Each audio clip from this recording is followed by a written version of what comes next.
All right. Hello, hello. Oh, I didn't verify the darn camera was working. I screwed that up, didn't I? At least I said darn camera and didn't say anything that would get me demonetized in the first 30 seconds. Like I did in one of my other videos, when the Igor stream got demonetized in 30 seconds because the third word out of my mouth was a swear word. Come on. Let's go. Trying to get this other camera going. So I just did an update on this phone. Apparently it was a bad idea. I had to put my pin in 4 times for it to start up. So mistakes were made there.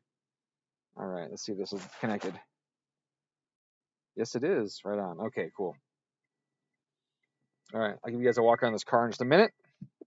So I just want to do a cold start and get it running here because I haven't started it yet today. It's on ethanol. And it's only 19C, so it's not too cold, but you know, it is what it is right now. So what's that? So 64 degrees. Okay, I'll take that. How's the post-start lambda? Let's see what we got. I'm watching right here in the top right at my lambda average. See how the AFRs are in post-start. Make sure that's not too lean, not too rich. Oh, all right. So we just cleared one of the post-start functions, and then that caused the car to lean out. So that means I got to add some more to the cold start. I think we probably cleared the post-start enrichment. Let's take a look at the hold time. It was 4 seconds, decay time was 14. So we definitely cleared that. So that means we moved into the warm-up enrichment table right here. And why is this window so off size? Yeah, 50% warm-up. IT fuel there. Where is my... Let's go over here. So, oh, it was actually really close. So it was just the transient from coming out of the post start that made it go a little funky. That's interesting because typically you would think that it would have transitioned smoother into the other map than it did, but it didn't. But you can see that it was only adding 1% right now, and that the warm-up value of 12 is almost perfect. I mean, it's a little tiny bit leaner than target. So I'm going to add to that because right now we are in we're on ethanol, so we're in table 2. See the warm enrichment value just went up as I adjusted. Add a little bit more to that real quick. And oh, this is on TPS. I hate when Link does that. I don't like having my warm enrichment on TPS. I should change that. So let's change that.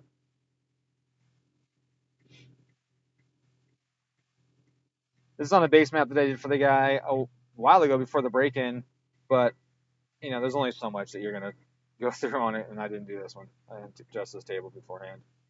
But it ran great during the break-in. His only issue was that he said he had some issues with startup, and I made some changes to it yesterday. And I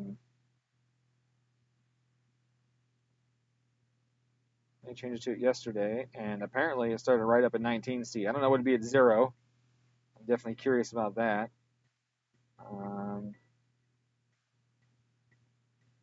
So this is a toughie right here, right? This zone. Let's talk about warm enrichment a little bit. So at the lower flows, lower airflows, it's more critical to get more enrichment in the car. And I'd like to tell you exactly why that is. I only suspect that it's because the speed of the air is so slow in the port. And with the cold temperature of both the air and the port, that more fuel plates out and it's easier to plate out. But as the speed comes up in the port, as RPMs and load come up, it strips more from the port. That's my belief, but you know. Are you leaving? That's my belief, but I don't know if it's true or not. So what I want is more enrichment at the lower RPM during warm-up than I do on the top because it'll actually run better up here. But then it's really figuring out, well, so this 100% or 100 kPa one right here. If the car starts, it's high RPM, vacuum is usually high, so it's going to be in this region here. But if something happens and it starts to like, we'll say it's starting to die for some reason, be rich or lean or whatever, then it's going to add throttle, RPM is going to drop, and pressure is going to climb up this table. And if it climbs up this table and it's dying because it's lean, well, it's just going to get more lean as it climbs up this table. It's going to be worse. But if for some reason the guy has to move the car and everything is fine and it doesn't have any dying issues or whatever, then it climbs up this table and it's going to be good for him when he's moving it. Now, that being said, it shouldn't be in a position where it's getting lean anyways, it's starting to die, and I should probably address whatever causes that. But when you're doing a standalone, there's a handful of tables that lay on top of each other. Sometimes it's easy to get one table compensating for a different error somewhere else.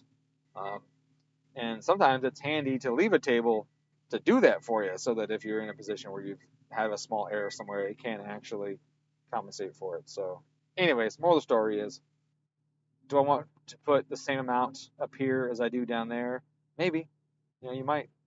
And it can help and it can hurt for those other reasons.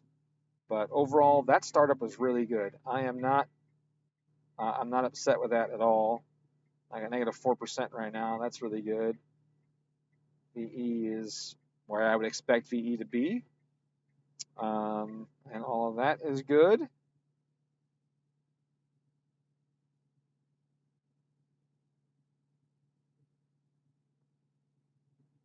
And this one's IAT, also based on trim, and I don't like that either, or based on TPS.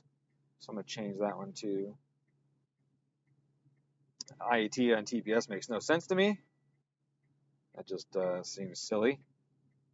Why would I want to have my IAT affected by my throttle position when I'm tuned based on load? So we're going to do that.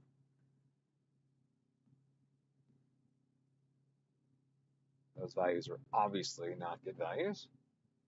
So let's look at this. Okay, now why I like this is that, let's say I'm in the cruise region and IATs are going up. Well, that means I'm getting less air in the engine. That's expected. And therefore, I should have less fuel. Okay, we got that. But if my load's really high and I got boost on it and the IATs are high, yeah, it might richen itself up some. But I rather it richened up a lot, because high IATs are really bad for the engine and making power. So having it add fuel at the high loads at high IATs isn't a thing you do to make it hit your targets for fuel. It's what you do to protect the engine if you're in those situations. So we're doing that right there. Alternatively, when it goes down in temp, you can let it lean a smidge because you get further from your knock threshold and get a little meaner. So I just don't usually add much fuel down at the lower temps, on top of what the fuel model is already doing. But down here, you might need to add fuel because the cold air means everything's more dense and you need more fuel. Now again, this is on top of the model, so it's not going to be very large values where the model is going to be, plus or minus 7% or whatever. This table is just a trim off of that, a trim based on this. So this table could technically be all zeros if the model was perfect and everything was perfect for this car, and then it requires some trim based on the model differences. And that's just the PV equals NRT stuff. So.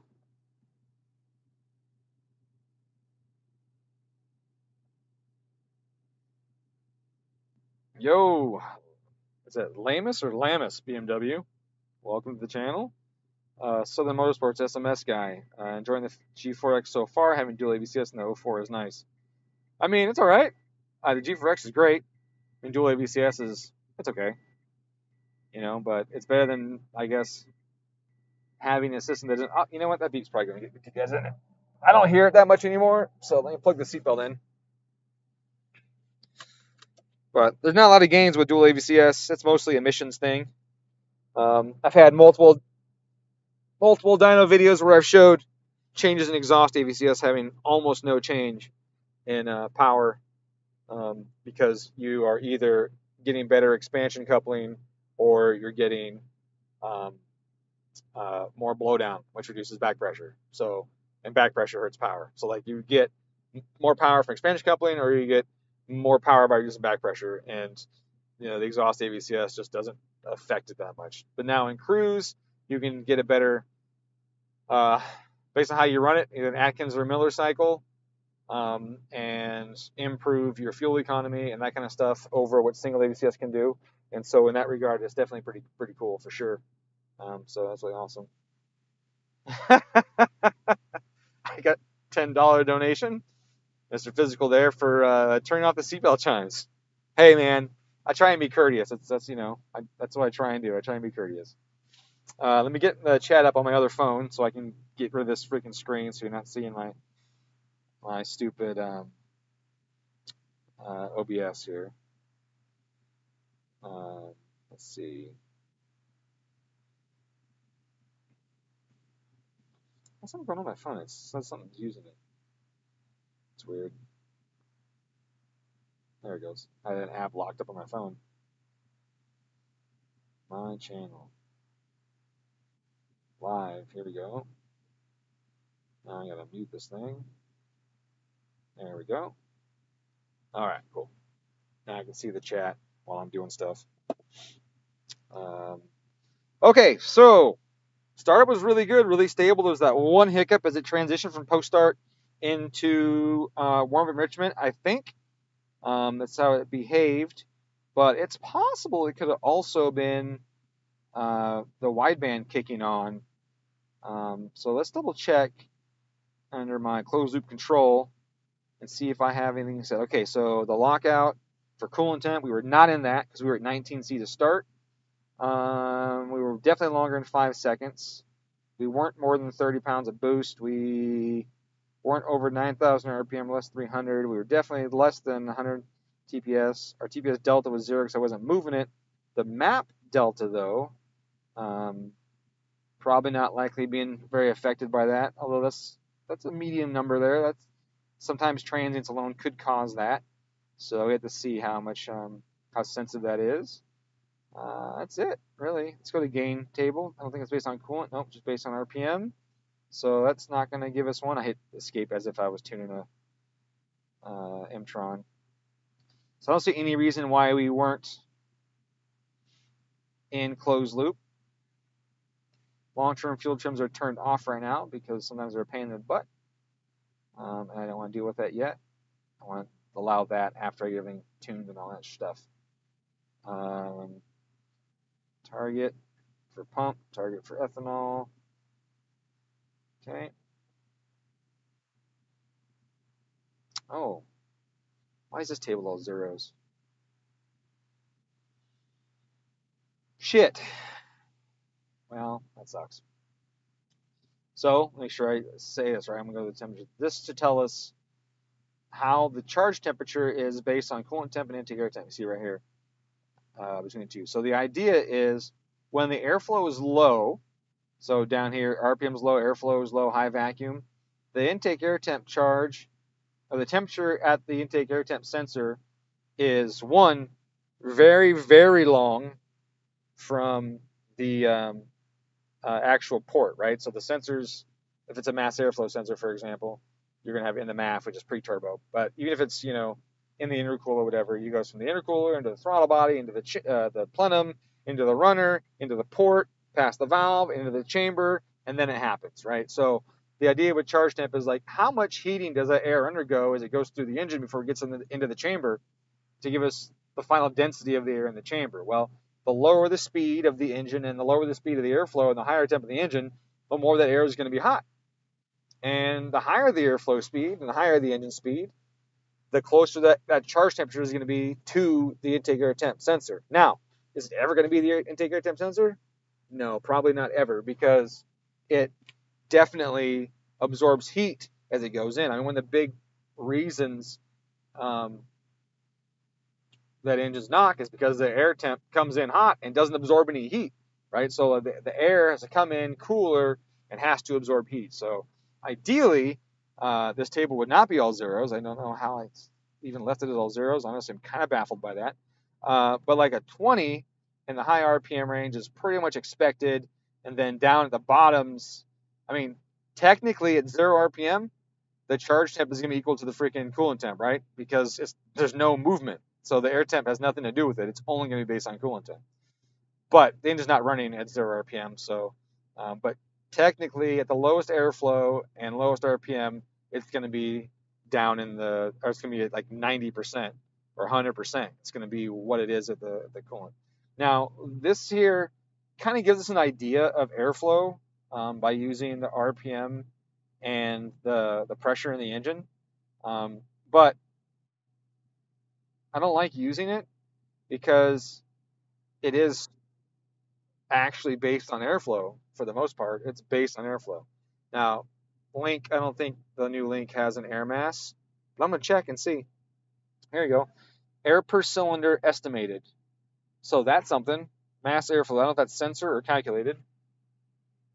What the fuck's this? What's going on?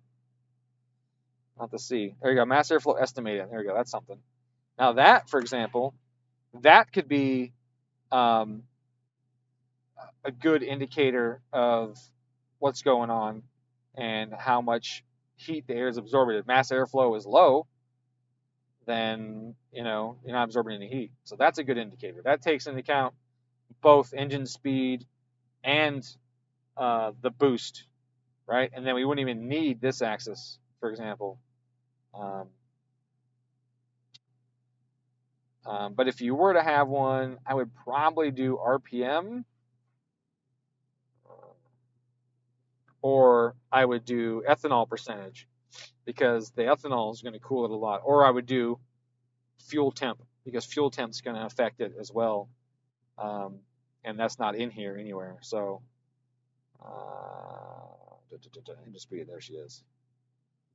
Something like that. So now mass airflow, right there, it's going to be, this is probably a little coarse of an adjustment right there. I should definitely make that a little smaller of an adjustment. So let's go back to that. Let's do a 10, and let's do a 25, like that. Yeah, there we go. That's a little better. That'll definitely help out. Don't do shit. Thank you. There we go, 10, 25. So, low RPMs, low flow.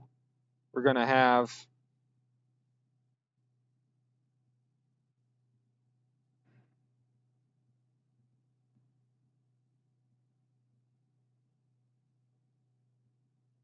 sorry, one second. I got a text from my buddy.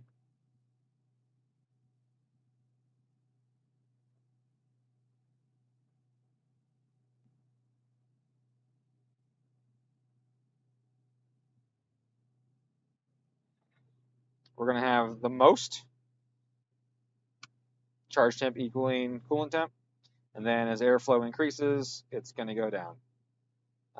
Now, in this case, it'd be pretty remarkable if we were able to get 500 grams per second of air at 0 RPM. That's like not even a viable or potentially even a possible situation at all. But we're just going to do this real quick so you guys see what I'm talking about. I'm going to do this a little bit. You hear the car change speed, right? It changed speed because it changed air fuel, because I went from telling it that the charge temperature was based on intake air temp, which was way lower. Let me go to right. Whoops, wrong spot. Right here. Telling it was 22, telling it was 90. Now look what happened. It added 20%. And obviously my adjustment was a large step and not correct. But also this thing's probably got a little more than 57. But I wanted to show you guys what kind of steps we're going to have. And I'm going to adjust this anyways in a second. So get this going. All right. Like this, there's no way this should be this high. At 50 grams, we're down in like the 30 range. That's 50 horse about, at the wheels. Typically, 100 and something horse. Then this is all going to be lower. This should be like 55-ish. And I should make this all linear right now, just to get it going. 40, kind of like that. And technically, this spot should be around 70 something. It looks like I'm pretty close to that. I'm gonna drop this down anyways. So we're around like this. Just hit that all the way up. And then in the dark. Let's pull a little bit out of it here. Just in a fictitious world here.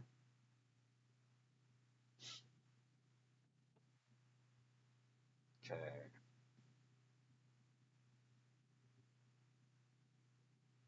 Sure, what other table's on. What's this one? I definitely don't want that table active. Well, that was probably the one that was fucking up the cold start. This is based on TGV position. We don't want that. Don't want that guy. Make sure that's not screwing with us. Dual fuel table. I do want that on. That's going to piss it off. I expect that. Okay, now, cool thing about what people don't know is that ethanol improves volumetric efficiency up to about 40% ethanol. And then, I don't want that because I'm tuning it on 10. Up to 40%. And then you get about 80% of your gain from there. Not that this car is ever going to see a whole lot of pump gas or anything.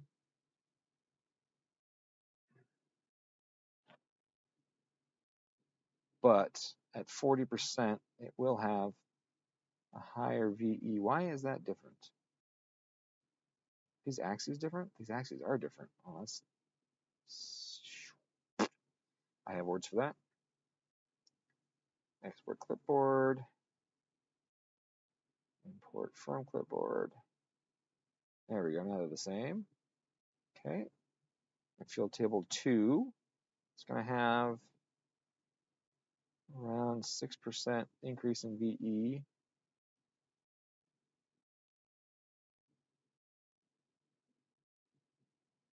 At 40%. Oops, too many. How about there? That should do. Okay. Do that. All right, let's restart it.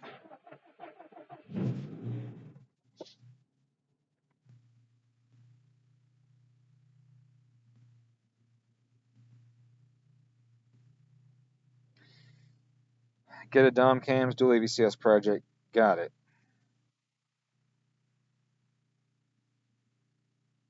Can I run an Mtron that's specified for Psych ECU? I mean, the answer to that depends on what you have, what your setup is, you know, like, and how many modifications to your wiring system you've done to support whatever features you may have added, you know, with the Mtron or whatever. So,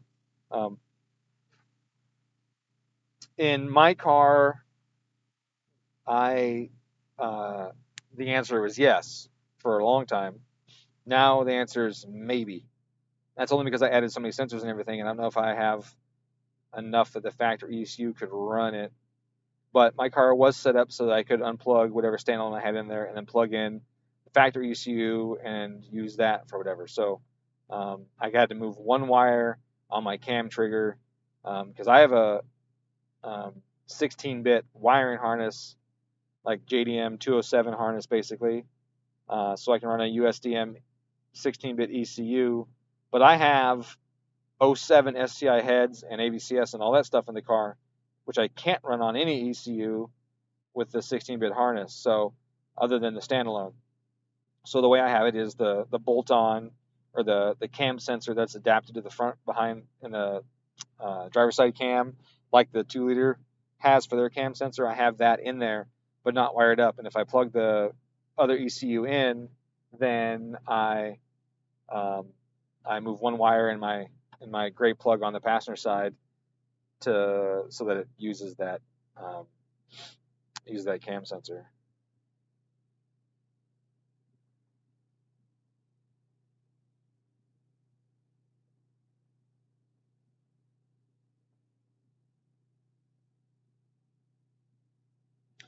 Now, I'm not sure that my freaking intake temp sensor is scaled correctly. It's supposed to be an AC Delco one, but when this thing was ice cold, the air temp and the engine temp weren't exactly the same. So I'm kind of concerned about that right now.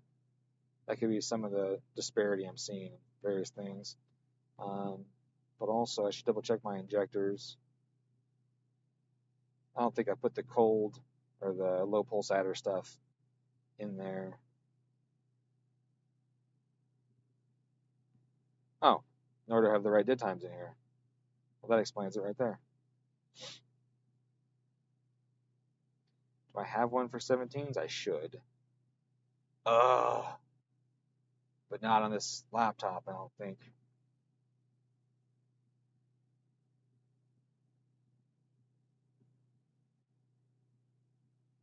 I wonder if ID has it for Link on their site.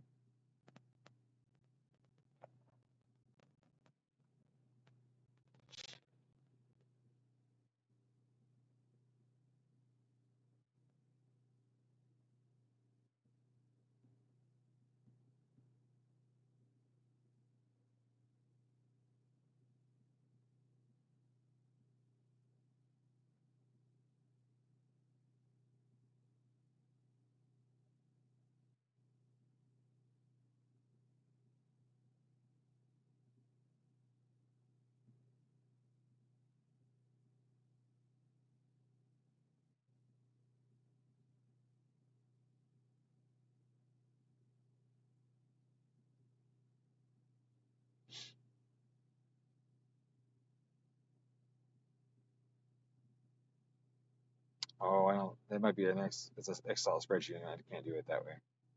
I gotta open it up. Yeah.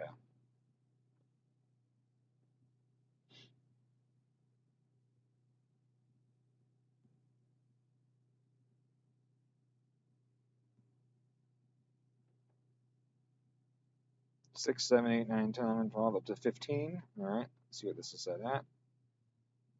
7. Okay, come on, cancel. Yeah, I know it did. Thank you. Start to 7, 8, 9, 10, 11, 12 to 22. Well, that doesn't work out, but that's okay. I can just grab this at 7, and then I can make it do what I want it to do in here. There we go. That made it really happy.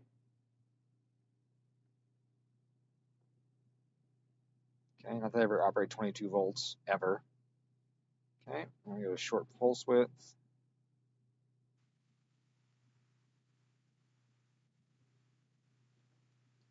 Zero to 4. What's this one running for pulse width here?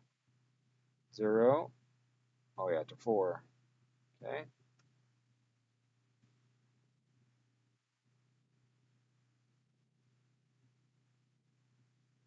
All right, it's getting closer. That's good. I added this earlier, probably premature. So usually 55 is usually a good amount, I guess.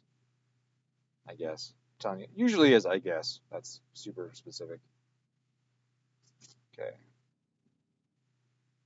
Okay, like that.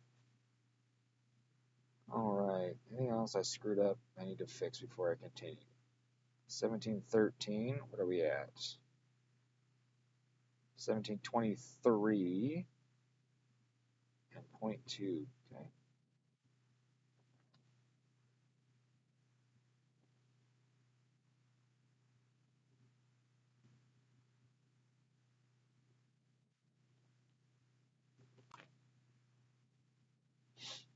Okay. Rich.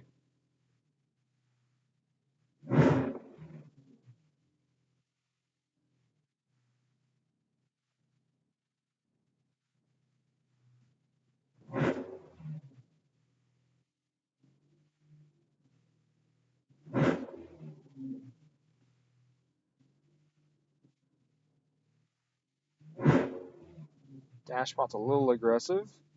Tip pin's a little aggressive now. That's all right. I can keep messing with that a little bit. Okay.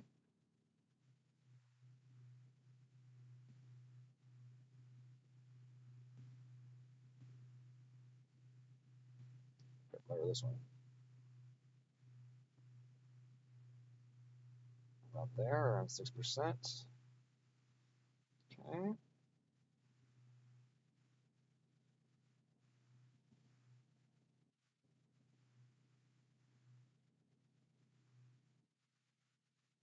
That's too sensitive.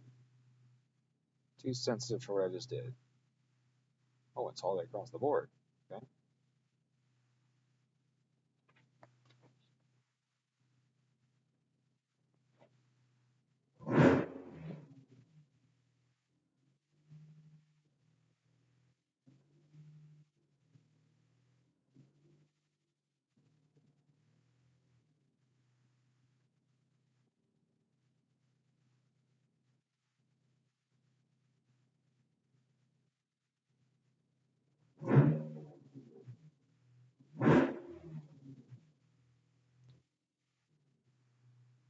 Where's my clamp? That's really weird. Cold correction. Ah, it's a 0.2. That's why. So typically, it's better to use this table at 1.0 for the operating temperature you're at, because then you get bigger changes with these values. But because the clamp doesn't exist anymore the way they did it, sometimes it's just too much for tipping. But let me also back up and tell you, this is the wrong time to be adjusting tipping. To finalize tipping, you just want to get it somewhat so that when you're trying to drive in the dyno, it doesn't get too rich or whatever. But tipping is a function also of where you are on your fuel map. When you throttle in, you see that red line go down, so it's going to put fuel in the engine based on that, as well as the wall wetting, which I have set at 40%, which is pretty high. Where'd it go? Down here, 40% is pretty high. Usually I'm like around 35 or so with a lot of cars, or less. But again, like, we got to go through and adjust all that stuff now after we get the VE table squared away. I just want to get some things pretty close to start with. Okay, so I'm done with that. I do want to adjust the dash pot. Decay time 1 second, hold time 1.7 seconds. So that's a little long. We'll try that. There you go. A lot less hunting. Do you see that? Now I can also reduce dash pot to 0.4. A little quicker return. See how that was nicer, wasn't it? Okay, cool. So now we're going to do some VE tuning. Hey, Anton. Stock UC just passed EPA exams yearly. Yeah, exams. From an usability standpoint, I love when my customers go standalone. No more withdrawal under temp and oil PSI safety is a huge win. I have it if you need it. Emails.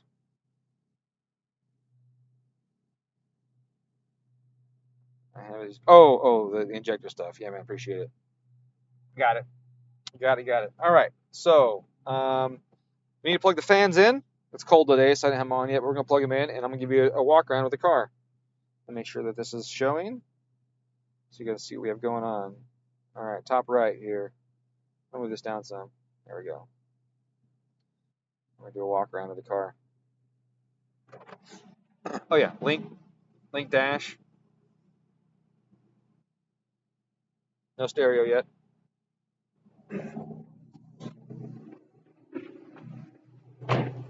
It's a black one like I used to have.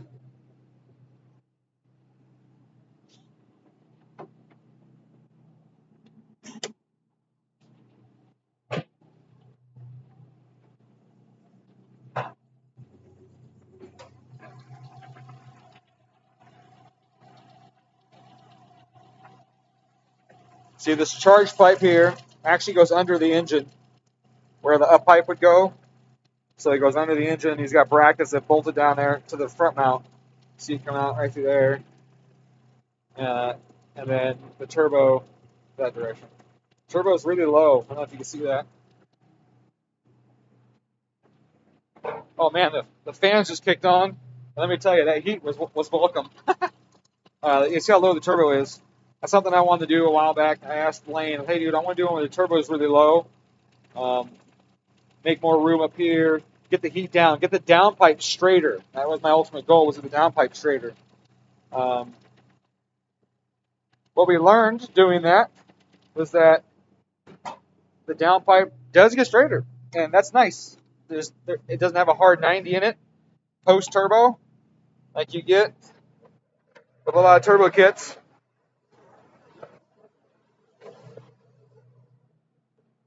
And I thought initially, hey, if I do this, I can also make the up pipe shorter. Well, that didn't work out. It didn't work out because as you put the turbo down lower, you have to push turbo back. And so the up pipe went from being under and vertical to back like this, and it was the exact same length.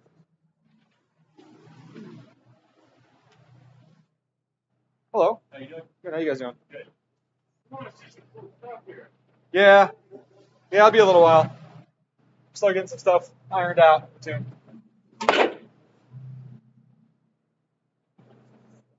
All right. Okay, set this up for speed on the dyno.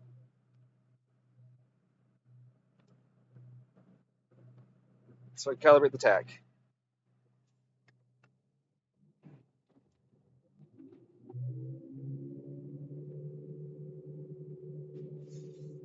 I'm cold. Okay, we're in a lot of fuel right now. We're pulling a lot of fuel right now. Really? Pulling that much? At 70?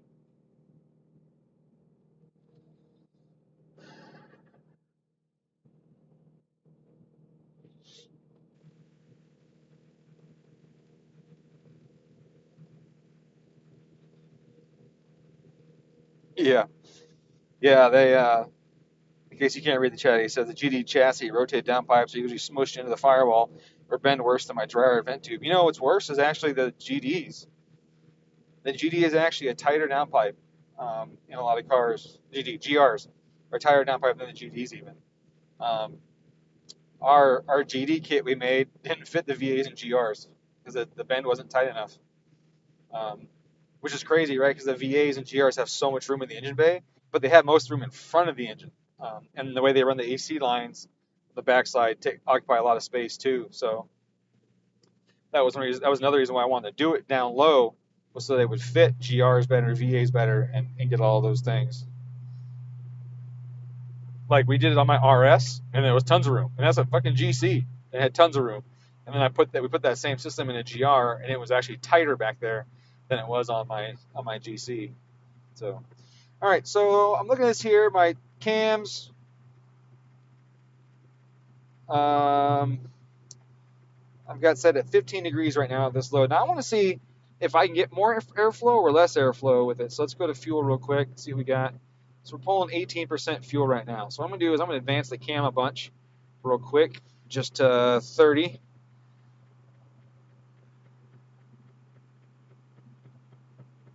I'm going to check the fuel. And pulling 25 out. So now we'll go to 10. Whoops, I let off on my foot a little bit, which is unfortunate. And now we're pulling 20 out in the teens.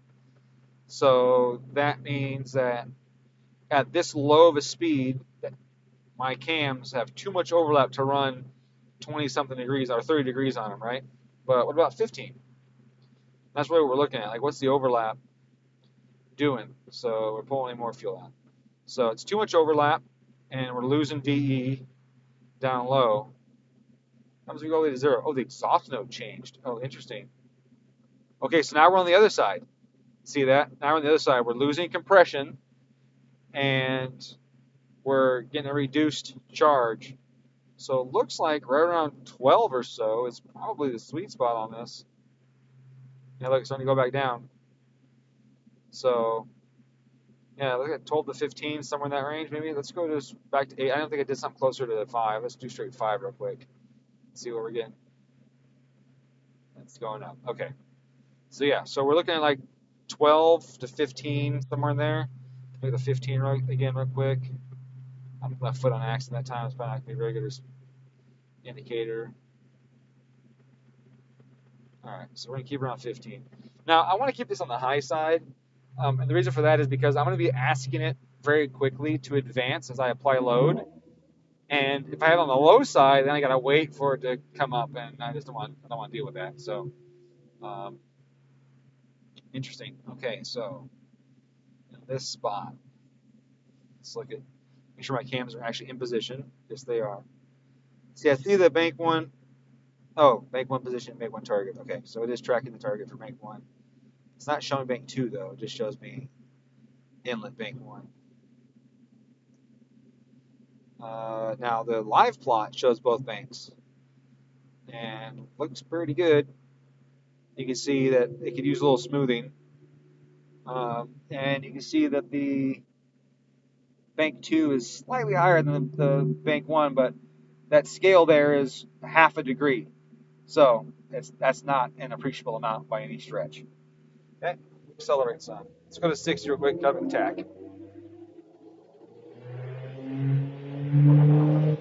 That second, you go to fourth. Okay, now I'm hot. Turn that way up.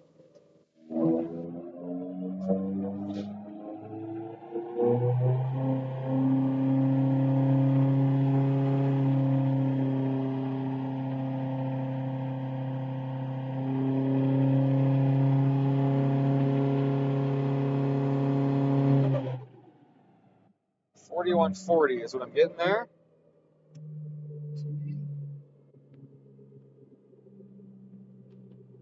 4140.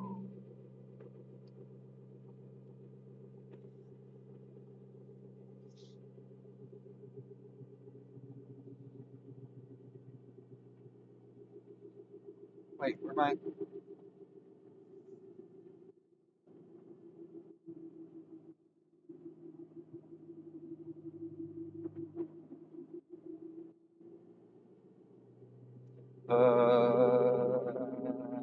Lambda 9, lambda target 903. Well, that's good. How much that's in my closed loop control?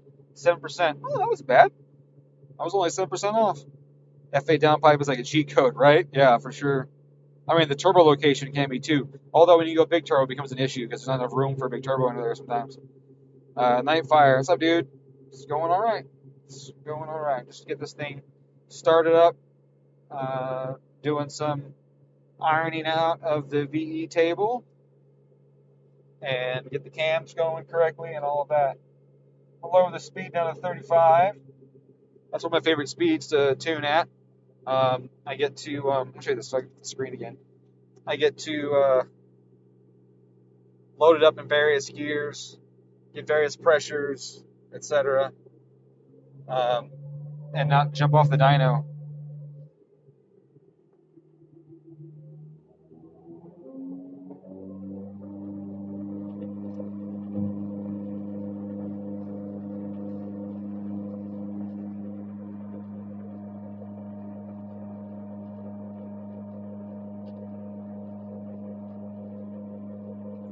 Alright, big fuel trims right there. 23% right there.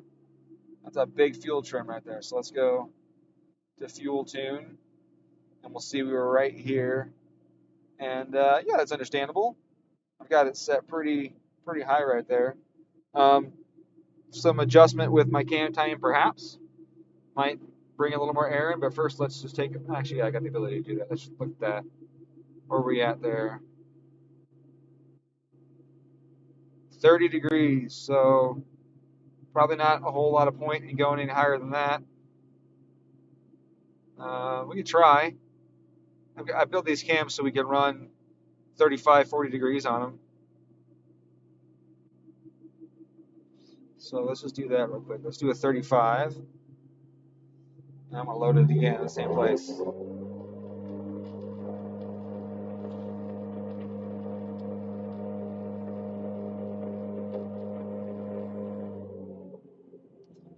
I think that's a Link branded one. What is that? Oh, the screen. Yeah, this is the Link screen. It's really nice, actually. It's got a good screen in it. Travis and I are actually working on making our own. Having some communication issues with some manufacturers has resulted in us going, you know what? We have all the skills needed to make our own. designed many parts. He knows plenty about computer science. I'm in computer science fucking school, and I've been an electrician forever, so we're doing our own thing. It should be a good time.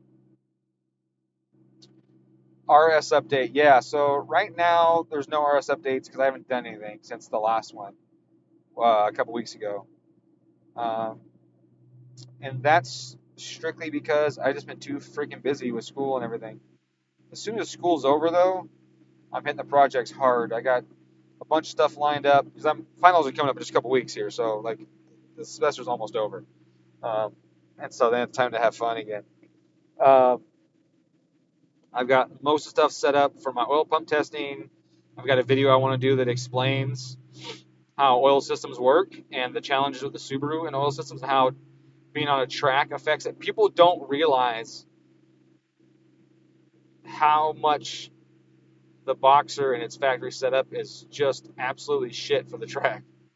And so I'm going to show with some actual tests, not car on track, but with simulations with an engine on a stand. We'll do some physics, we'll do some free body diagrams, we'll show the resultant vector on the engine, and then we'll tilt that engine to match that resultant vector, so you'll see what the equivalent tilt is on an engine. But as a preview, if you think about it, if my car does not lean, if my car stays totally flat, and I pull 1G in a corner, my resultant vector on that engine is 45 degrees. So that means I essentially take my engine and I've tilted the engine 45 degrees. Now think about how well the oil is held in an engine if you tilt it 45 degrees. Okay? That's just pulling 1G in a corner with no chassis sway. You add the 10, 15 degrees of the chassis sways onto that 45 degrees at exactly G, you're talking 60 degrees that the engine is basically sitting on its side at 60 degrees. Tell me that's not going to be bad for the oil system.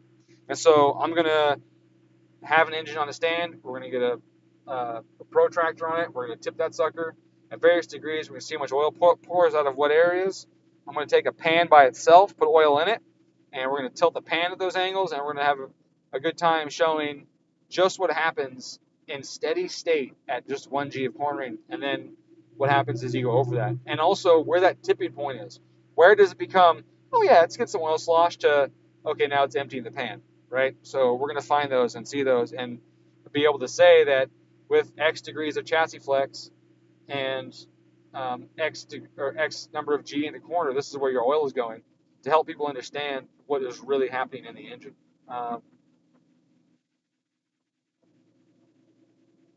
That will help a lot of people understand why when someone says, yeah, well, once you go to R comps, you're going to spin a bearing and you need to dry sump. Well, it's going to show you that, or also why a lot of guys that do track days, even with non-R comps with sticky tires, also spin bearings. So it'll be a really educational one. Yeah. I want to know about the electric steering pump. I have to change my third power steering pump rack. Wait, what? I don't know what you said there in your thing about the pump. I don't have an electric steering pump. I just have an electric rack, no pump. But you can do an electric pump out of like a Mini or a Volvo. There's a bunch of cars that use electric power steering pumps, and I have a few customers that use those and have had great luck with them. Mine's a full electric rack, electric assist, no hydraulics, and then I'm using my power steering pump to scavenge oil from the turbo. That's what I'm doing with that. So mine's a little different than what a lot of guys would do. Boy, this thing is really loud back there on the back. It's kind of concerning. All right, so what's our AFRs?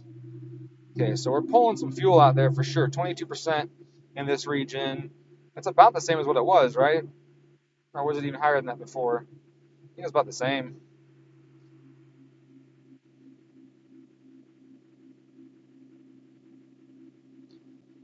Well, it's not a test, it's a demo for the oil pan cornering thing. My oil pump test will definitely not be with a stock pan because my oil pump is a dry sump pump. And the pickup is in a tank, in a dry sump tank. So those are two different things that we're talking about there. I'll be showing how the stock oil system is affected by tilting and stuff. And I have a killer V pan too. I can just do that too, but it's not going to be a lot different. And tilt them around and show you what happens. Now my oil pump test, that's my dry sump pump. That's a whole nother test. So I got a bunch of things in the works that are going to be happening as soon as I get done with school. I've just been having a harder time with it than I thought. Plus, right now it's spring and I got to get the farm going. So I've got to till, I've got to compost and fertilize and seed a bunch right now. Like it's a little chaotic. Plus, I'm trying to build the greenhouse and I'm trying to fix my Corvette, build an engine in the Corvette. Got to finish building the RS. I got the other GC that I'm working on. I got two of the GCs I'm working on. I'm trying to do the turbo kit for my side-by-side, trying to design that. And I've got like 5 other products in the works right now with the D-stroker 6-cylinder, rods, pistons, also EJ rods and pistons that are different than what's currently on the market. My own designed rod that did a bunch of simulation on that really kicks ass, but then with matching pistons that are just way stronger than anything currently on the market. I got a bunch of things going on, and I just haven't been able to do it all because I've been so buried in school and trying to get the house going and everything too. So it's been a good time. All right, let's go to this fuel section. Fuel two. Now I got to keep in mind, I got to remember that I'm on 2 tables right now.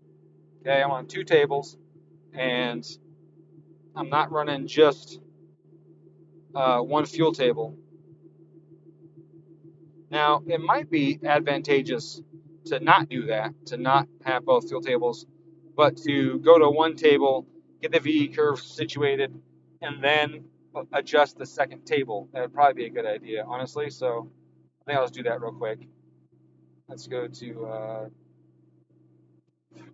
fuel corrections, dual tables, table ratio. I'm just going to do 100% all the way from 40 and up, and that'll be high ethanol. So now I got to go to table 2, which is the one we're currently operating on. And we'll hit this area right here.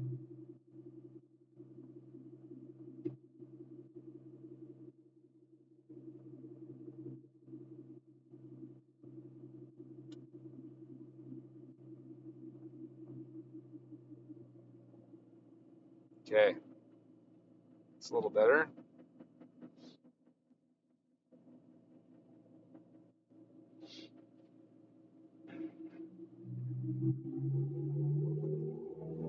So the EZ is an interesting one because when I destroke it, I can go to a bigger wrist pin if I want. There's a lot of room in the ring pack, or a lot of room in the compression height for ring pack and wrist pin and all that.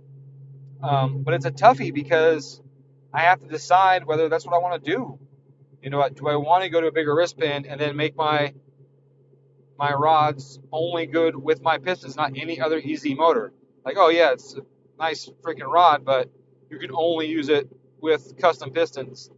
And that kind of sucks. I'm not sure I want to do that. So I've really been going back and forth about it, trying to figure out what the hell I'm going to do. Oh, goddamn, I'm still table 1 again. I want 2.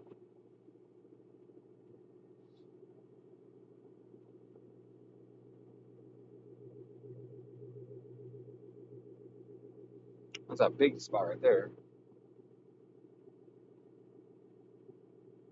75, 73, 70. Now we're talking. Now Link has a live tuning function too we can turn on, where I can just keep this sucker like locked in. It's supposed to cycle through tables. It's not doing it. I want this one to show fuel table 2, but what happens is it just clicks me over to this one all the time. And I click this guy, and we go other tables. There we go. I go back to this one, I click 2 again, and it pops up over here. And honestly, I haven't figured out how the hell I can not do that. I wish I could just grab it, drag it, and drop it. Right here. But it shows me there again. If you know the trick to that and you get a link, let me know. I don't know what it is.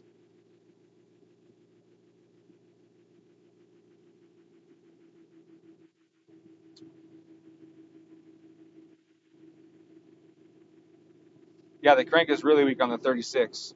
So it wouldn't be for that. I just meant like if I wanted to de-stroke the 30 or the 36 with a stock crank and keep the stock pistons, right? It's high compression. I de-stroke it, I drop the compression, I keep the stock pistons in there. I don't need to change anything.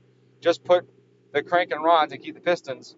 Then I have lower compression and nice factory pistons. I think that'd be cool. The ringlands actually on the factory pistons aren't that thick. They're close to 207 ringlands in some spots. In some spots they're not though, which is kind of a bummer.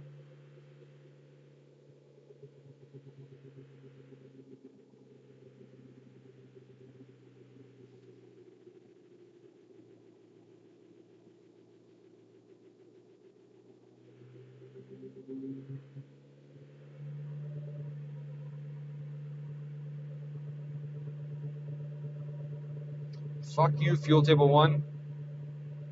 Fine, I'll do fuel table 1. Let's do fuel table 1. Screw it.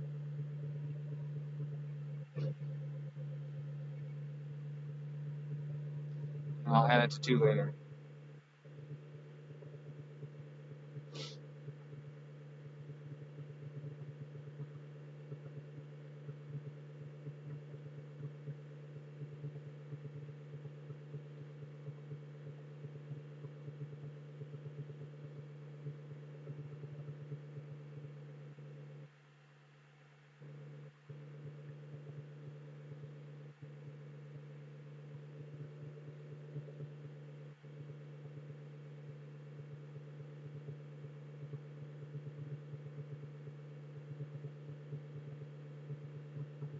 Didn't want to do that.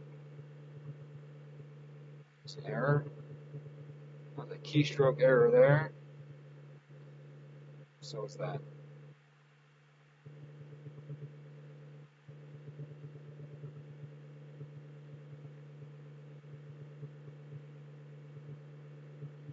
I don't like that.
I feel like I'm pulling too much fuel out, and I feel like the fuel's not changing.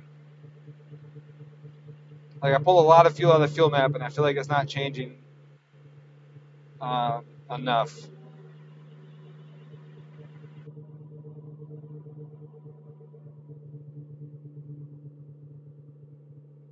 I feel like my VE is really low right there, and pulling the fuel out just isn't doing it.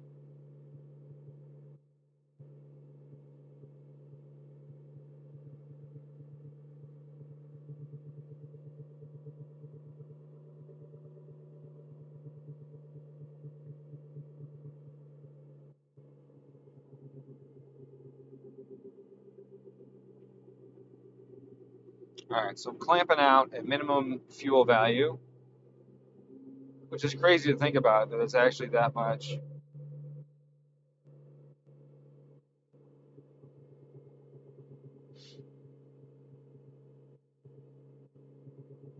There it is. See how it's dropping now? So it's actually the minimum pulse width. So I'm actually going to pull a smidge off this table, because I feel like I should be able to get a little more control in this. And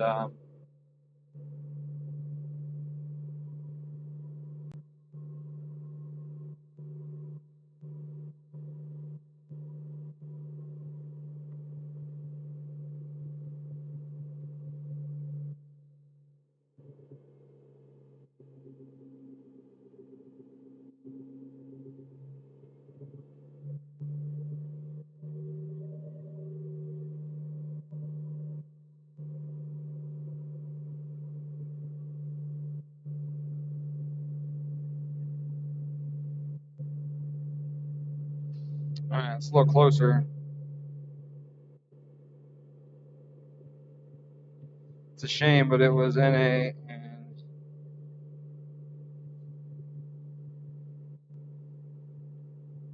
oh right, yeah. Yeah, those rods are so puny too. Factory ones, holy shit, they're so small.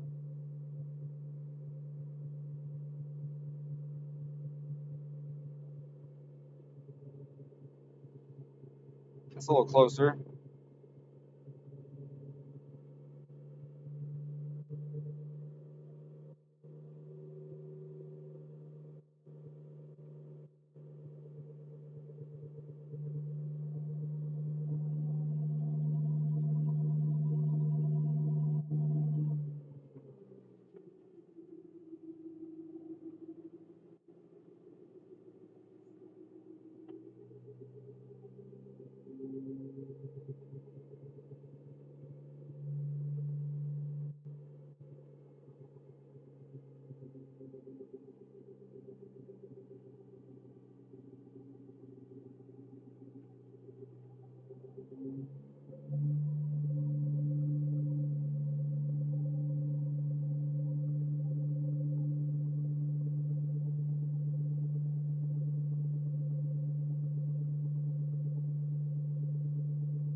Okay, let's get a little more load on this thing.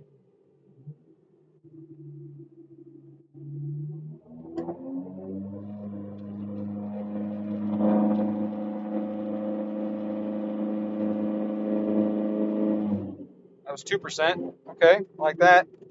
2% trim, I'm happy with that. Let's bump up some speed here so we get some more load on it.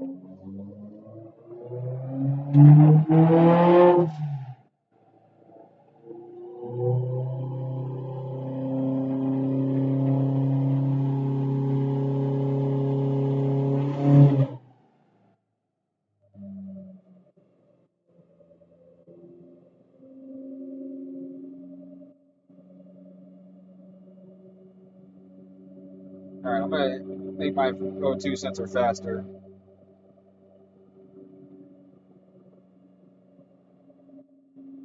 The gain's pretty high already.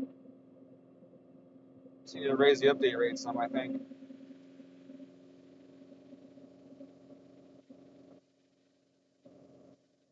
Let's see that number turn faster. There it goes.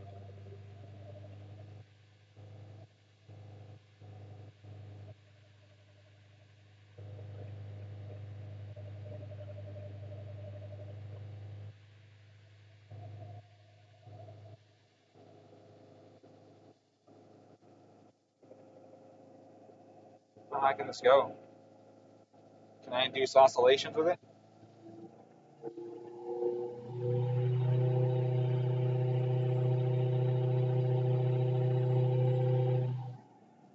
It's pretty good.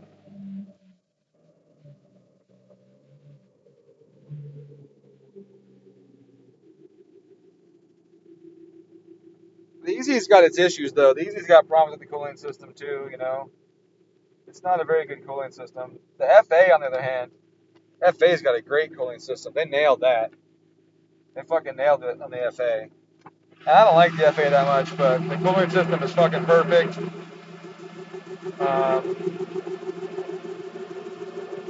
It has like perfect cooling distribution between the cylinders. There's no hot spots. There's nothing. They did such a good job of that. They fucked up the rod ratio and the crank it and all that stuff. But that stuff is fixable. And people are stroking FAs. That blows my mind. People stroke the FAs. We do a pull.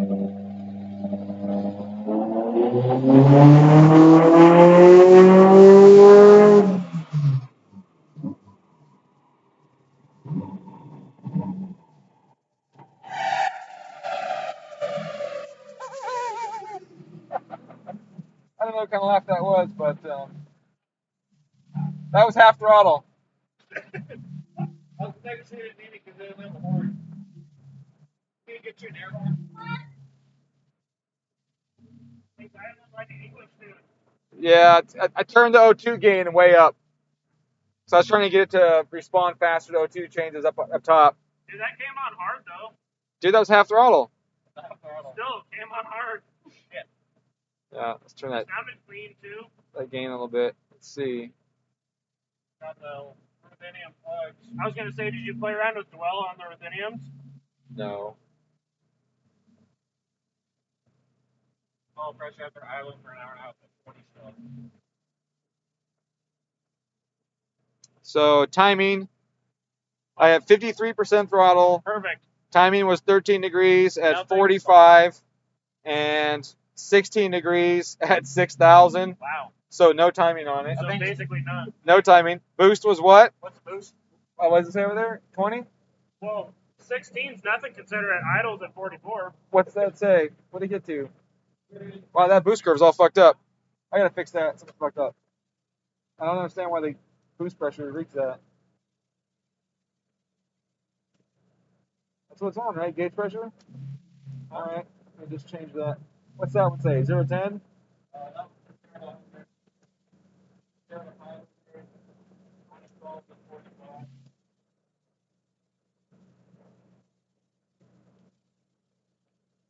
So that was, yeah, about 19 pounds.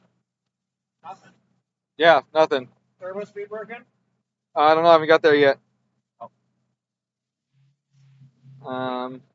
Boost.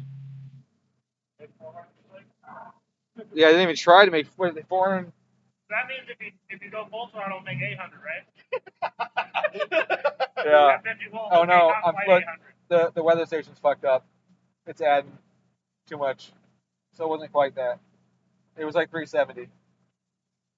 What's that? I said it was really like the weather station's adding a bunch right now. It's glitching out again. Oh. It's alright, I'll adjust it and fix Weather it. station's correcting for it. Yeah, it's adding too much power to it right now. That's stupid. That's alright. I'll fix it in a minute. It does that. It's a good dyno, Dave. Yeah, it's at the perfect temp. It's not too hot, not too cold. Dyno. Not too hot, not too cold. It's gonna be good. And I'll see where the spool comes in. I give it more than half throttle. But I just want to make sure that the air fuels weren't messed up. Page up. Go to timing map. Select all. Right? All the pages.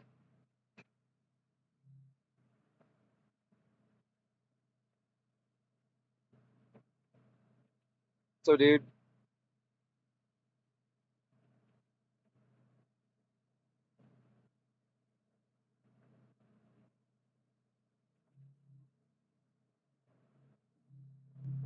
Okay, so the fan is adding too much.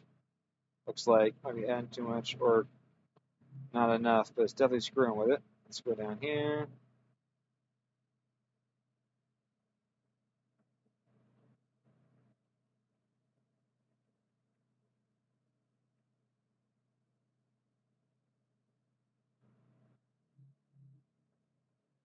Oh, the AC's running. I've never turned the AC on.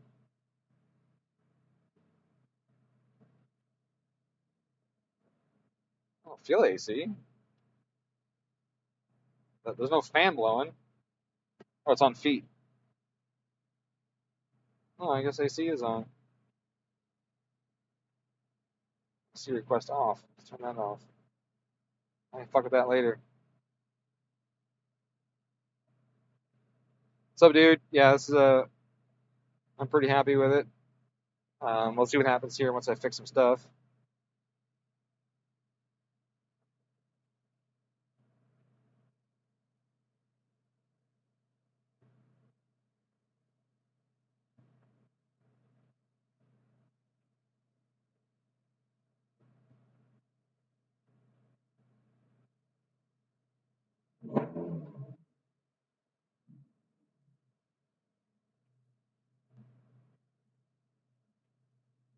Let's add a smidge back to that.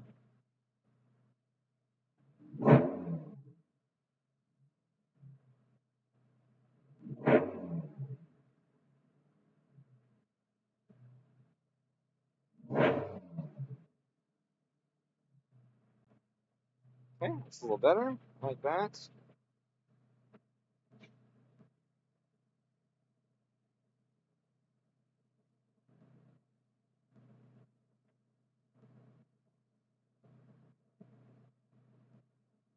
Like all of that. All right.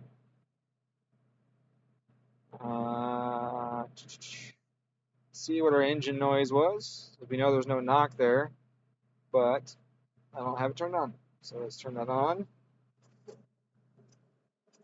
I want to get our engine noise. Oh, I screwed up.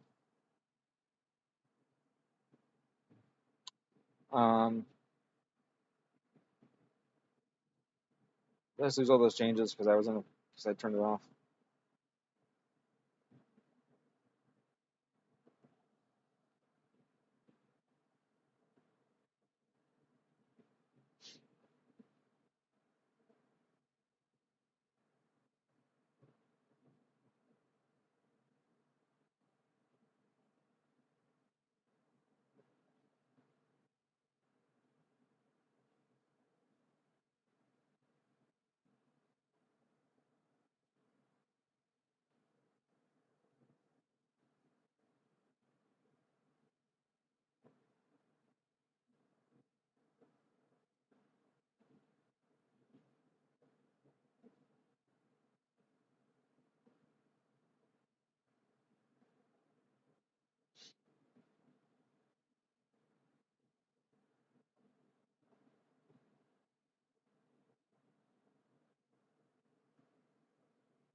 The 24. The E24 seems cool. I don't have much experience with it though, so I can't really tell you, but it sure seems badass.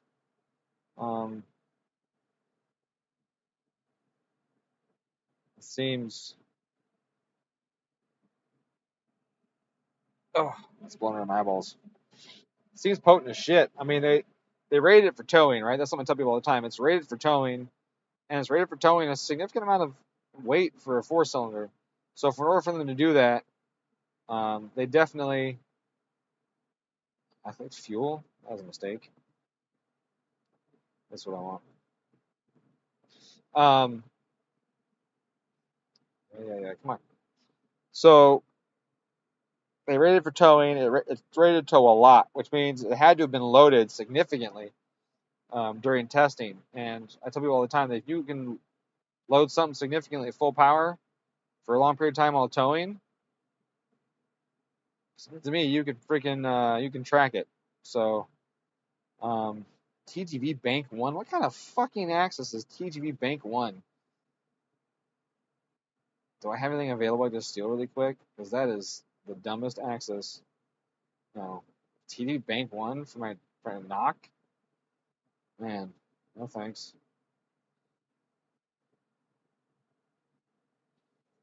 Coolant temp and TGV. That is the most whack shit I've ever seen.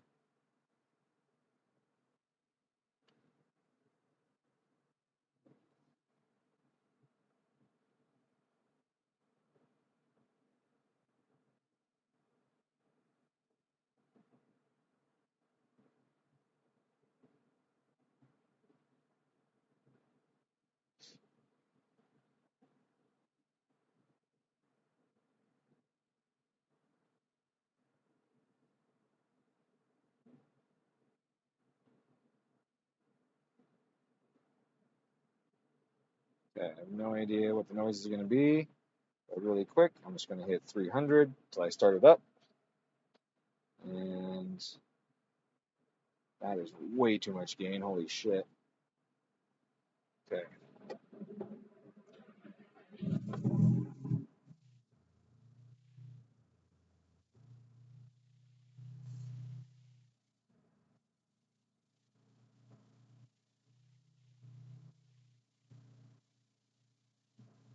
Holy fuck.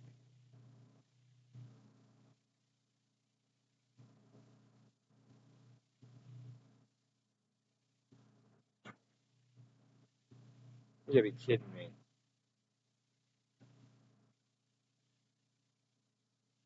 God damn it.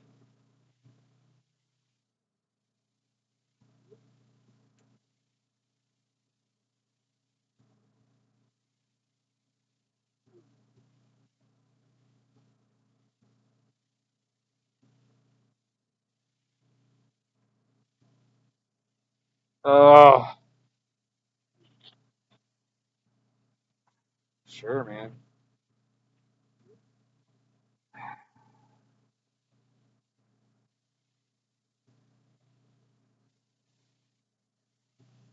What's up, dude?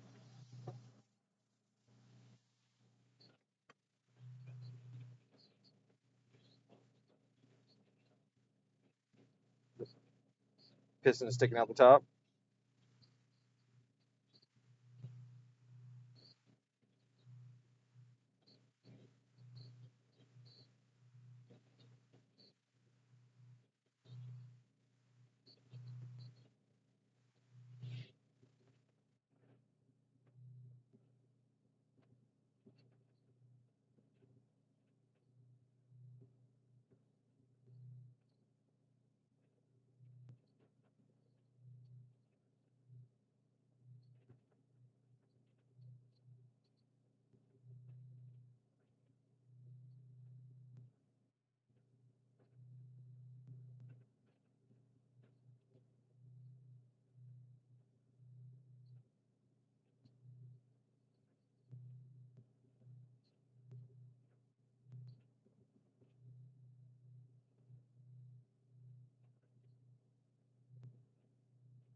So they put the wrong crank in the box.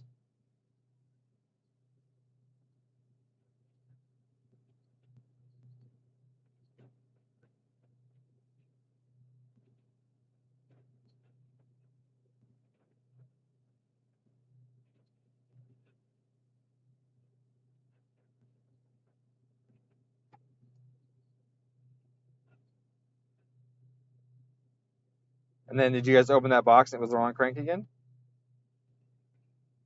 And it was the wrong one? So what are they going to do?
Well, did you deliver him the Summit stuff or did he pick it up himself? Oh. Still though, like, I mean, obviously he shouldn't have to fucking check the part number on the crank when you open the box, but I mean, it's definitely not your fault. It's definitely a Summit thing for sure. You know? Yeah. Yeah.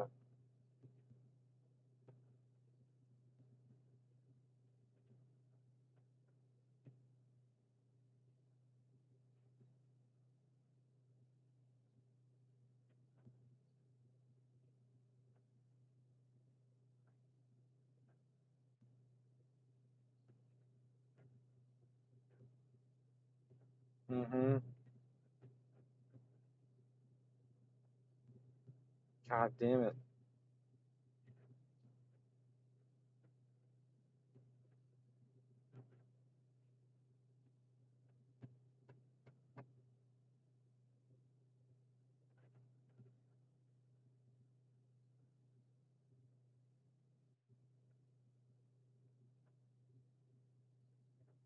Yeah, but I mean, we're limiting your RPM even more now. So we're limiting RPM even more now.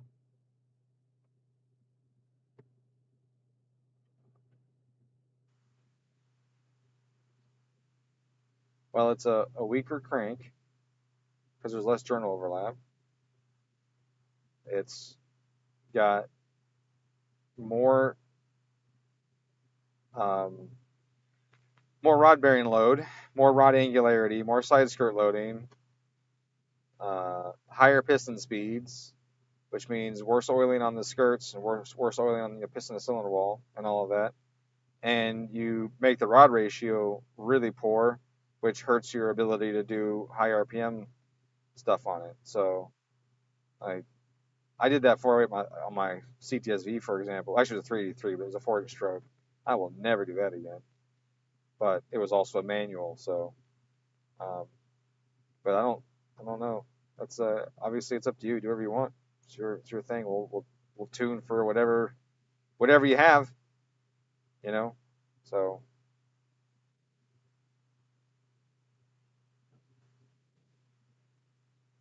Yeah. Yeah. I mean, we went from one to the exact opposite.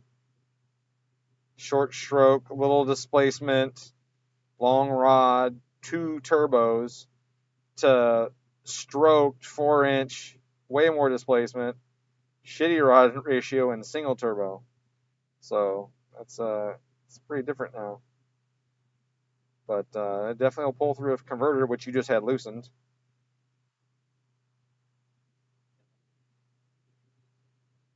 Yeah. So yeah, man. I mean, whatever you want to do. Obviously, the guy's got time and stuff into it, and it's gonna delay your thing regardless of which way you go. But the question is which would you rather have? You know, and all of that. So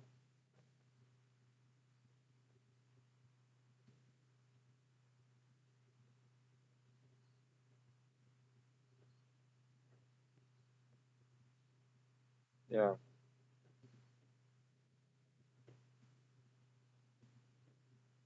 yeah, yeah. But people think stroking is smart. People also like Justin Bieber, so I don't really. Justin Bieber has like more record sales than Pink Floyd, and I would gouge my ears out with a fucking spoon before I listen to fucking Bieber over Floyd. So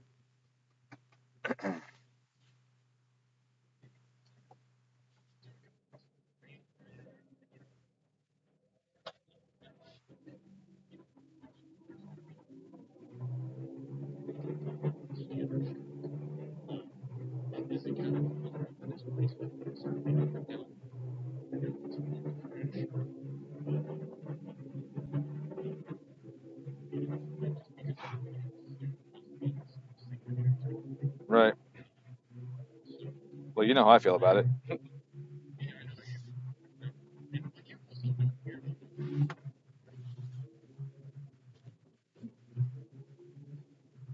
I mean, we still drag race all the time. So we drag race all the time over here.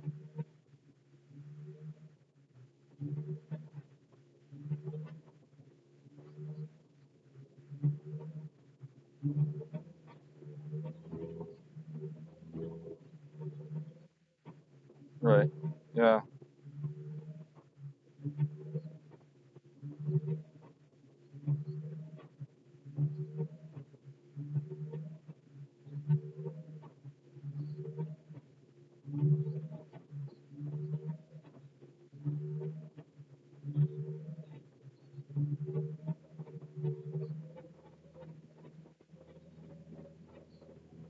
Yeah.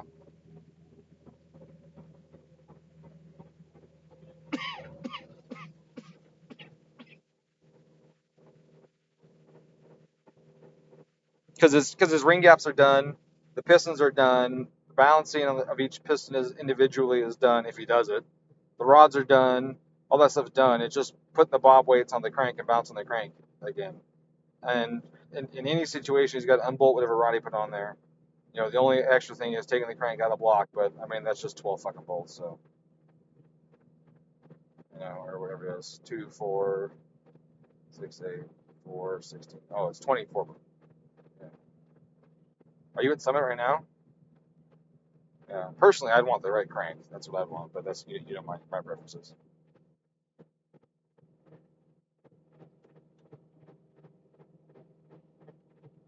Oh, but yeah, man. Yeah, but see you. Wow, what a shit show that was. Oh, nice pun. Yeah, my buddy Sean. They sent the wrong crank, and unfortunately his machinist didn't catch it and did all the work to it and everything. Oh, I didn't really. Yeah, thank you for the $10 again. I mean, you should be fined $10 for that statement, so I appreciate you prepaying. Um, yeah, it sucks. That's for the Nova, the twin turbo Nova. We blew the shit out of that thing. Added nitrous and an intercooler, and didn't take any logs and went racing. Leaned it right the fuck out, as you can imagine.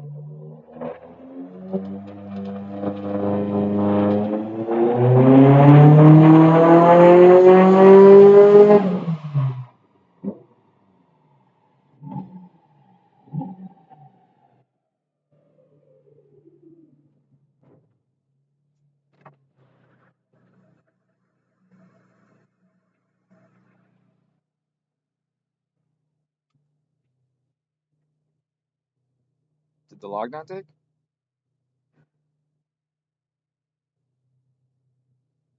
Yes, it did. Okay. It's like, no, come on.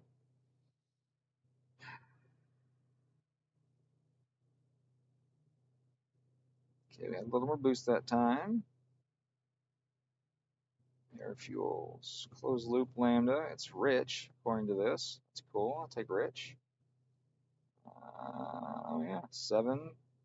Got into the 7s. It eventually hit target right around 11% fuel pulled. Did it really aggressively and smoothly though. Look at that. That is really good. I'm happy with that. A lot. Okay, ignition advance. 12. 13 to 15. So no timing ramp at all from 4,000 to 6,000. That's good as far as safety is concerned, but not good for power. We will definitely be adding some timing to that. Voltage on the battery. What does that say? 1447, 1420. That's pretty cool. He's got that DC power battery in here. I want to put better battery alternator. I want to put a better alternator in mine too. Let's go to knock. How loud was the engine? Okay, so it here's cylinder 4 the most, which is expected. Obviously, we're not knocking with ethanol and 13 degrees of timing. It's just not knocking, but we're getting engine noise for sure. It's got the general log here, so we're very rich, and we've got no advance on it. I don't see that being knocked, but I'll pretend it is that one spot there. But the rest of this isn't. 4 is louder.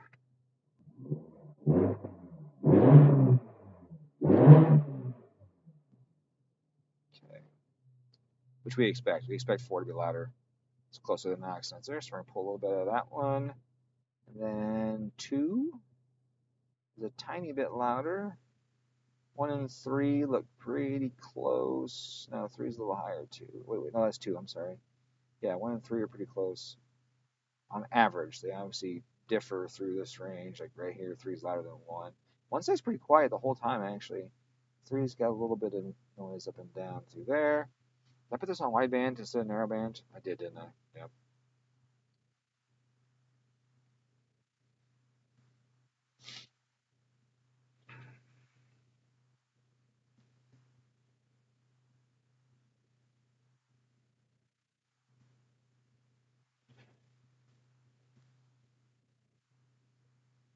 Okay. And then I set the threshold at 300. That's a decent spot for the rest of the cylinders, but not 4. Once I get over this position, but down here, obviously less than that.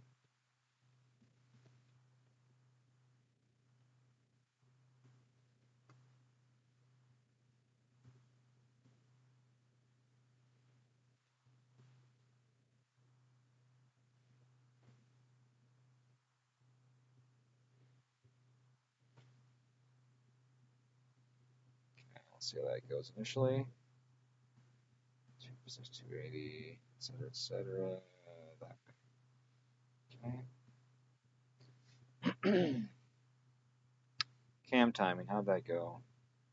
So my retard starts a little too early. You got to leave a little more in it, a little longer. It definitely keeps plenty of it in by the end of the run. I'll probably want to drop more a little sooner, but leave a little in a little longer. So let's go to that. Oh, down right there, I'm an idiot. But you all knew that already.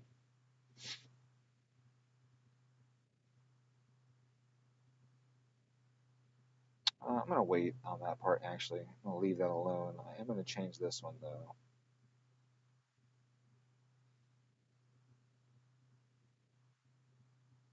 Oh, I guess that's not terrible since I got that much boost coming in. No, leave it alone. And look at the curve.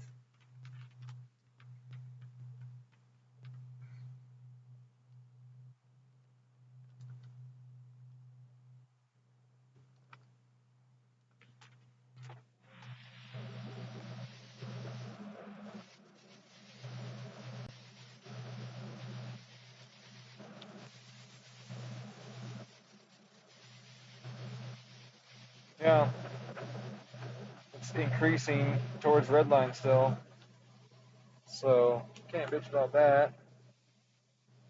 I'll leave it alone for now. We'll fine tune it later.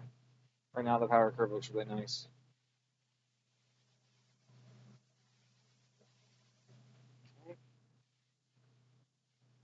So let's go to timing.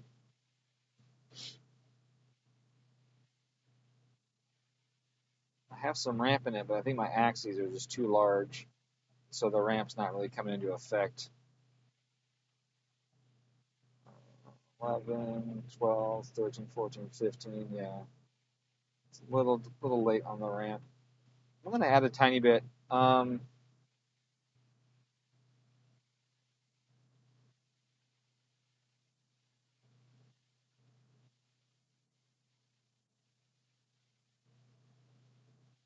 What the hell is it? There it is. Okay, so I'm fully in table 2.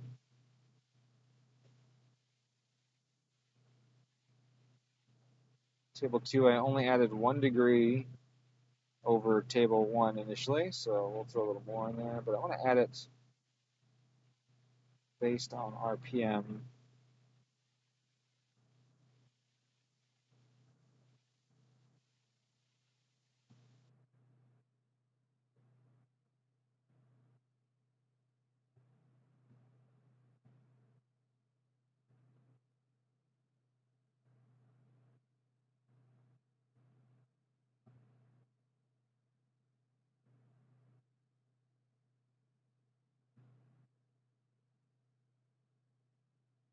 Might even want more than that.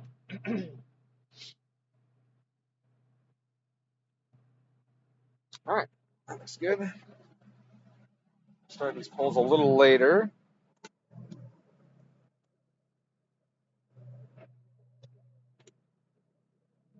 A little early.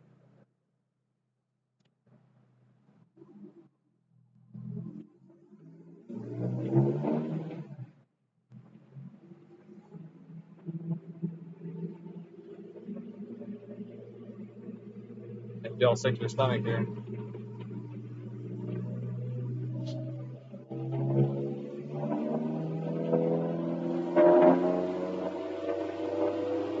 Oh yeah, speed. I gotta fix that.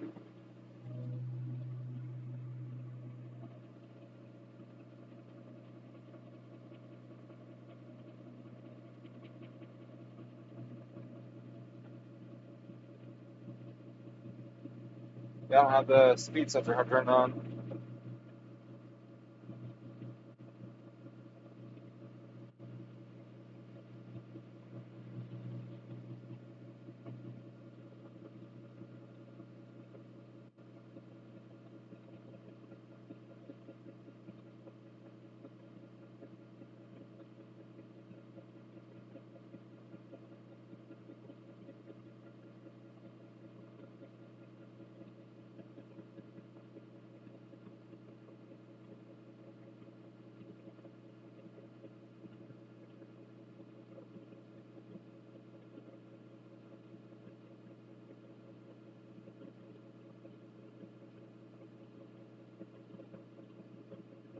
GI1.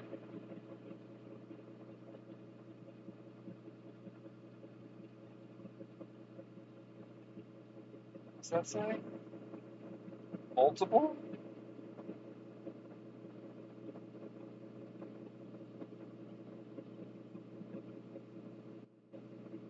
Multiple what?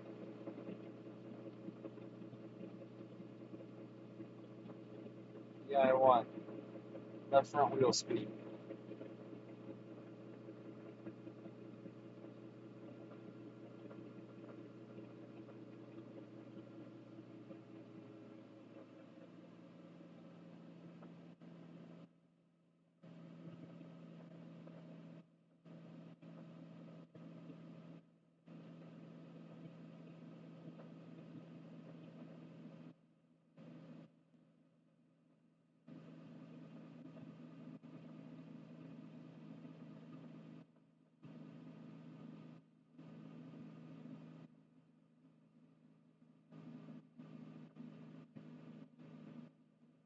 Where is my calibration?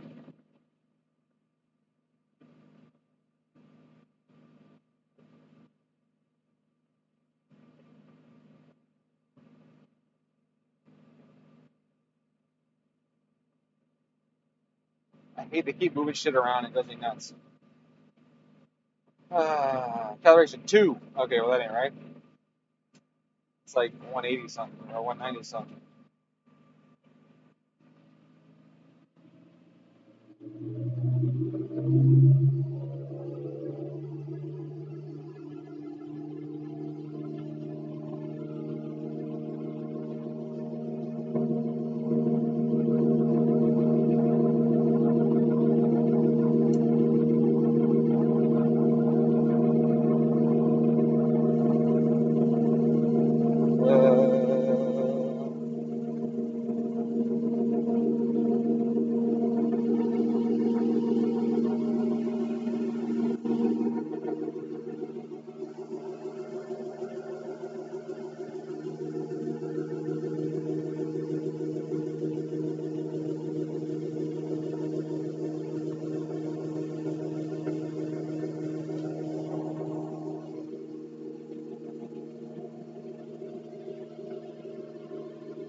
That's all fucked up.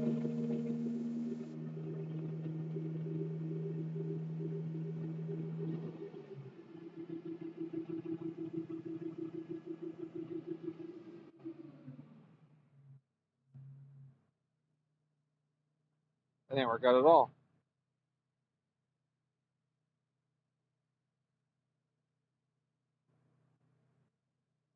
I don't want to do that anymore. I just want to fucking put him in.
What the fuck?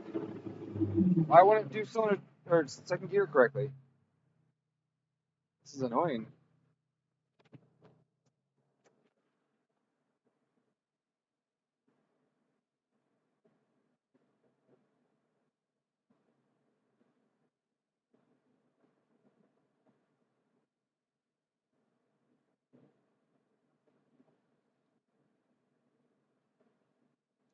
Why did they make this weird? It seems to be so easy.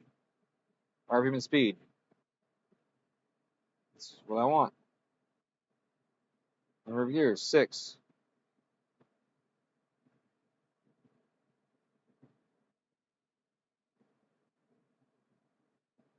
I can't put in any. Oh, now I can. Now I can fucking do something.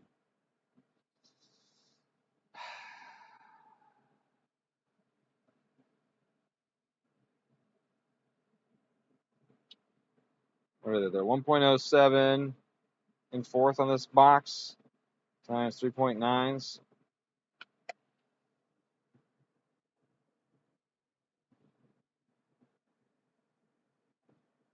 Oh, I put something in here now. Let's do this like that. Let's see if I can go back to the other ECU calculator now.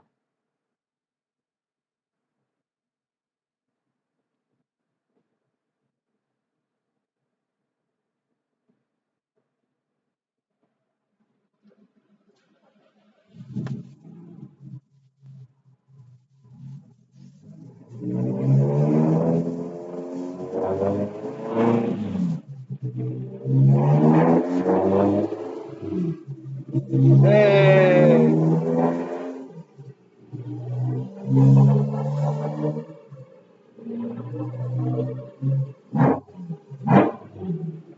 Nice. Works now.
This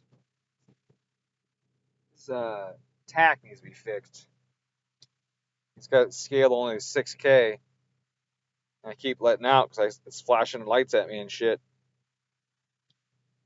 And, yeah. Okay.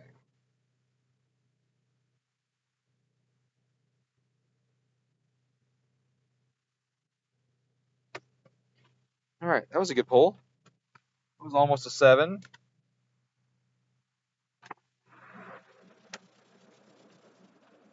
Show you some dynograph action here.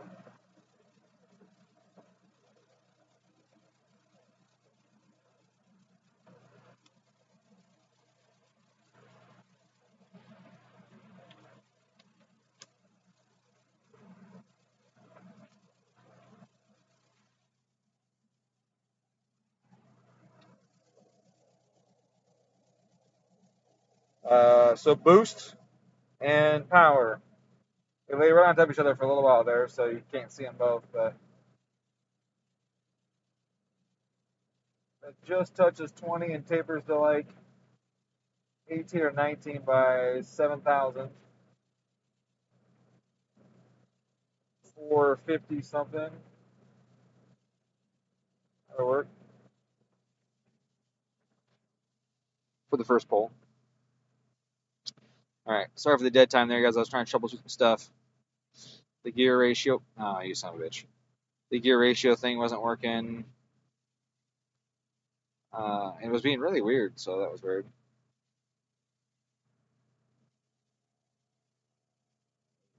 Z, that's what it was. Okay.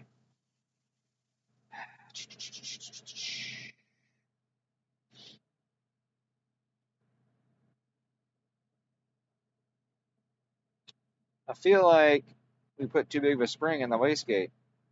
I don't like 20 pounds being my spring pressure. It's too much. It means that when you add wastegate duty cycle, you get an overly sensitive boost control system.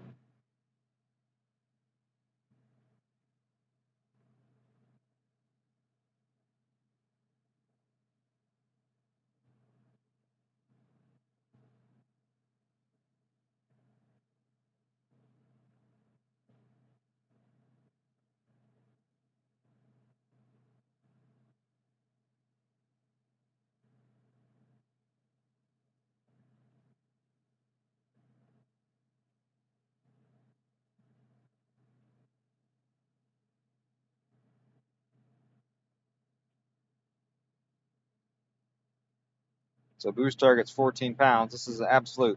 That's when you gotta be careful. Some of these systems, they don't have it in absolute, they have it in relative. And then you end up with this boost target that's way too, what the fuck? Is way too, what the hell is that?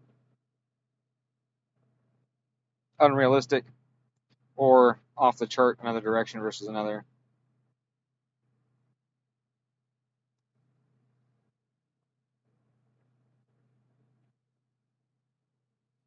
All right, one thing I want to do is I want to make sure that on low ethanol, not that this car, the owner says he ever plans on it seeing low ethanol, but when he does, I don't want to be boosting too high, right?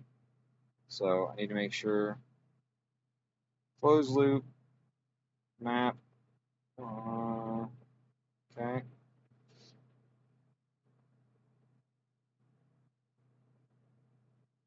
Active tables, turbulate between, sure, sure. All right, so boost target 1 is this, 14 pounds. Now obviously we're hitting way more than 14 pounds on pump gas because it's got a 20 pound spring in it. I'm gonna leave the target low intentionally so that it never tries to go higher. We'll bring boost target 2. Boost target 2 is going to be on ethanol. So we'll bring that in from the clipboard and we're going to add to it. And we're going to go for probably somewhere around 30 pounds on it, close to the red line. I'm not going to add it all right now, but we're going to add some. And 20, it's hitting, what, 20, so 240-ish is what it's hitting. So I'm going to leave that there. And then we're going to taper in the boost as it comes in because I want to keep the heads on. That's one thing I say a lot in a lot of my videos. I just want to keep the heads on the car.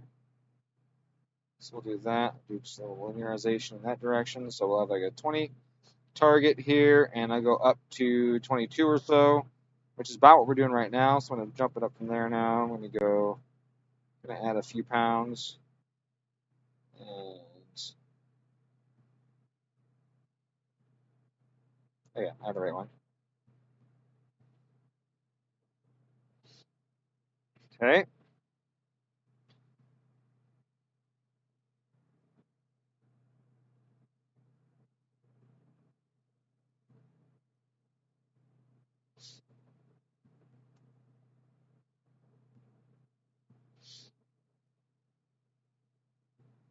Let's see, duty cycle 0 zeros. Yep.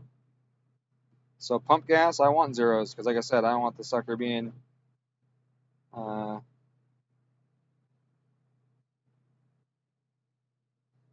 I want it being trying to get any more boost on pump. 20 is plenty. There's no point when you have ethanol on tap. There's no point in trying to go crazy with it, in my opinion. So we don't boost target here. This is such a slow part of this ECU software. It's really a bummer.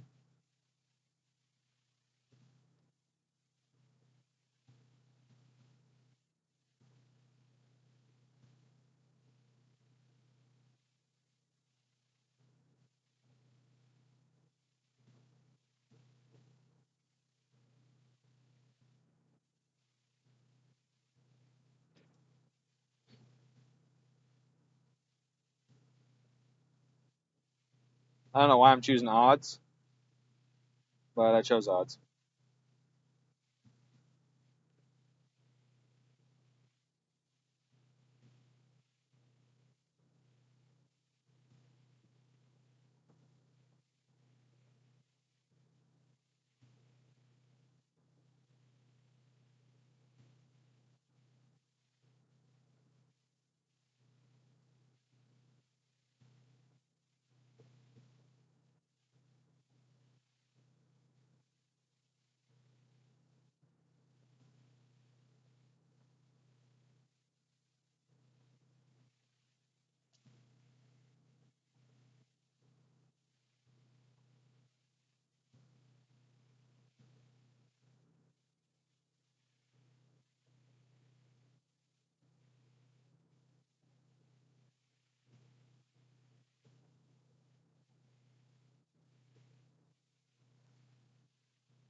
Do you want to interpolate the zeros?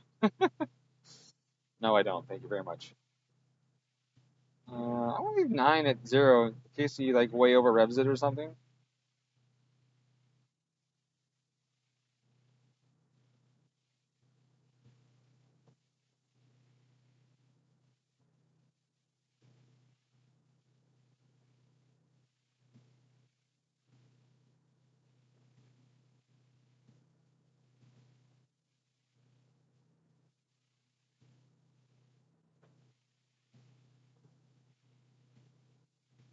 Now, you see the zeros up here? My boost target's 240.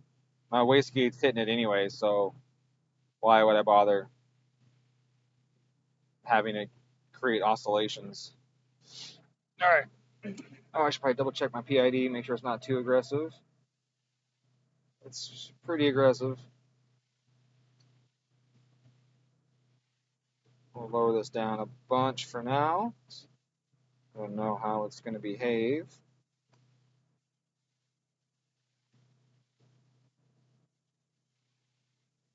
Okay.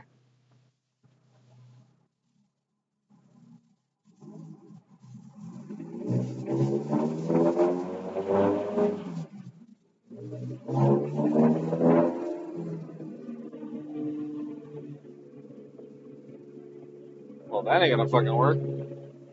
I didn't even see those things pop up. I should probably double check those, huh?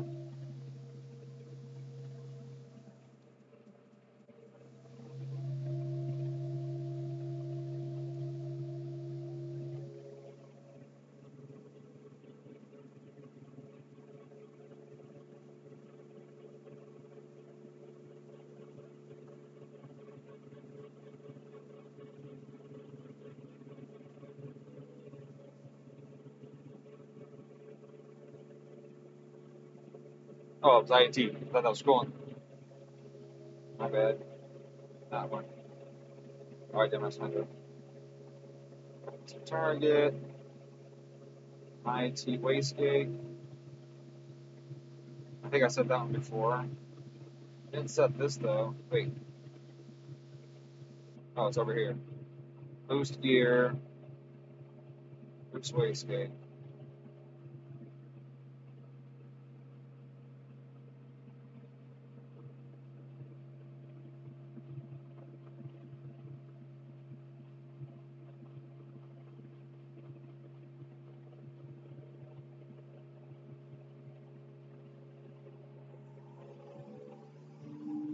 What's up, William?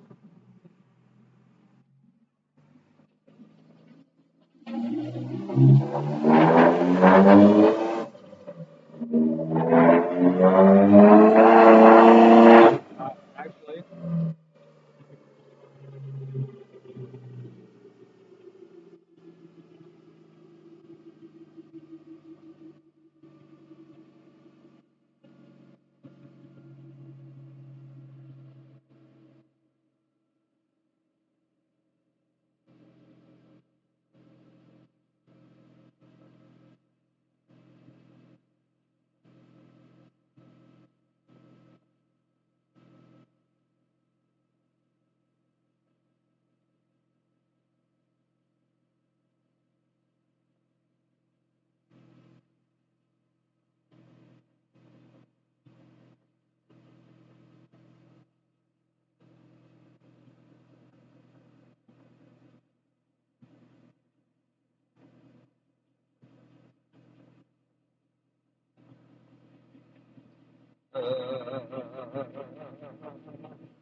Where's my blend? Can I get a blend for those? Alright, I'll turn it off then. If I get a blend, do I get 3D? Do I have the option for 3D? I do. Okay, good.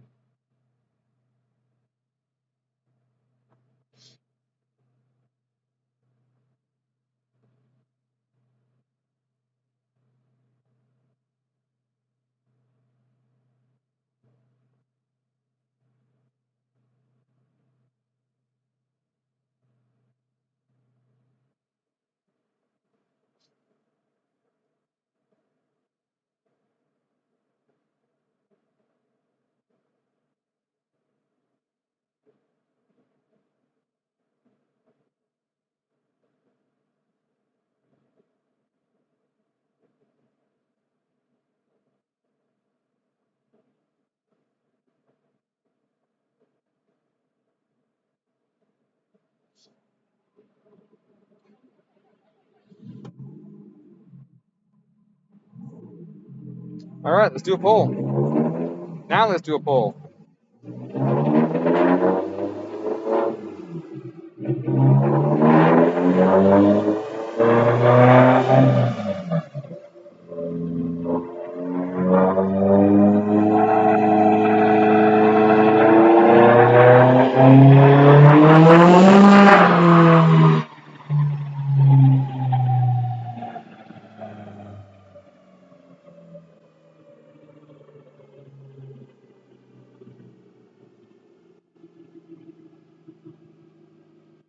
Let's do it for real this time.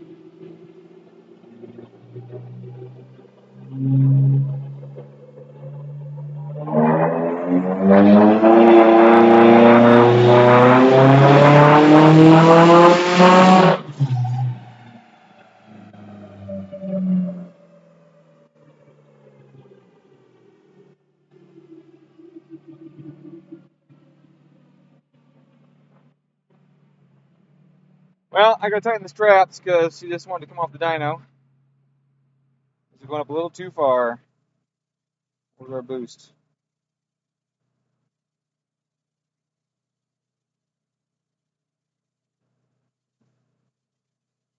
What, 22 pounds? That's it? She's trying to tear herself off the dyno. Comes in a lot sooner too. Wow. Having the boost spool aid brought it in way sooner. All right, I gotta tighten the straps. Be right back.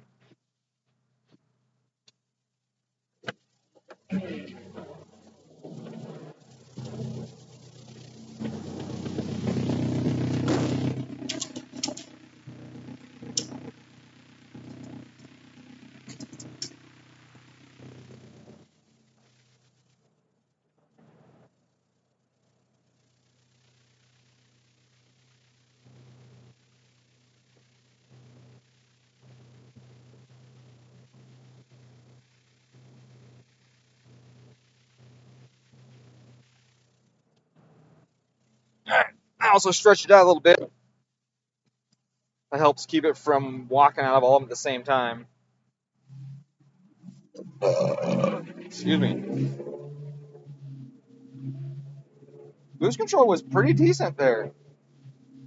So I'm gonna adjust that spot a little bit. I gave the authority a little too much on the closed loop system, but I did that so that it would have a lot of authority and boost. I'll tweak it afterwards at the end. But yeah, boost came in smooth, so those settings weren't too bad. And it's a little rich.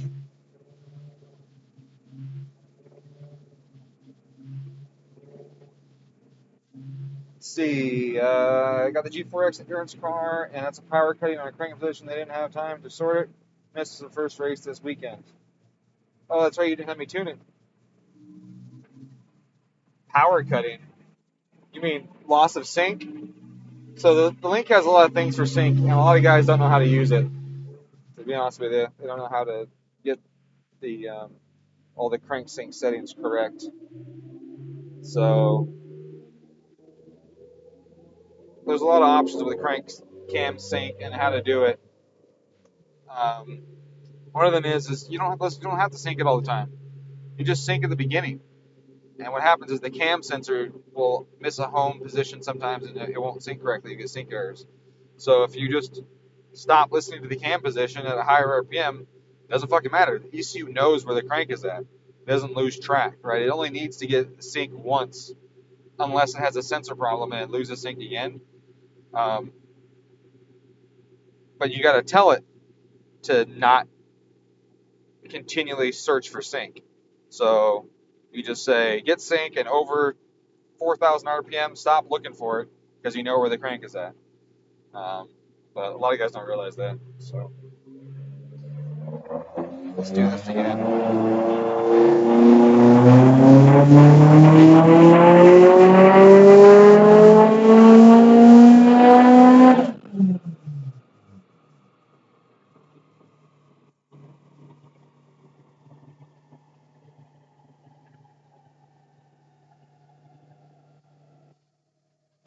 Finally, a full pull.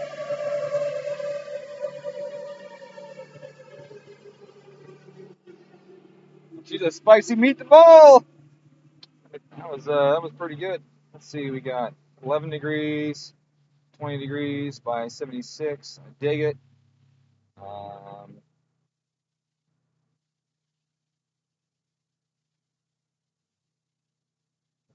Is that 24 pounds for you PSI peeps?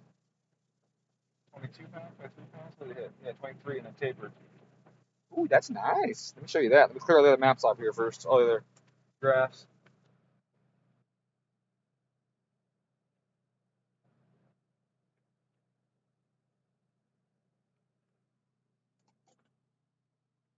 There you go.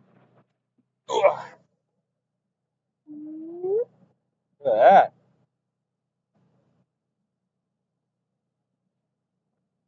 I did 7,700 RPM on that.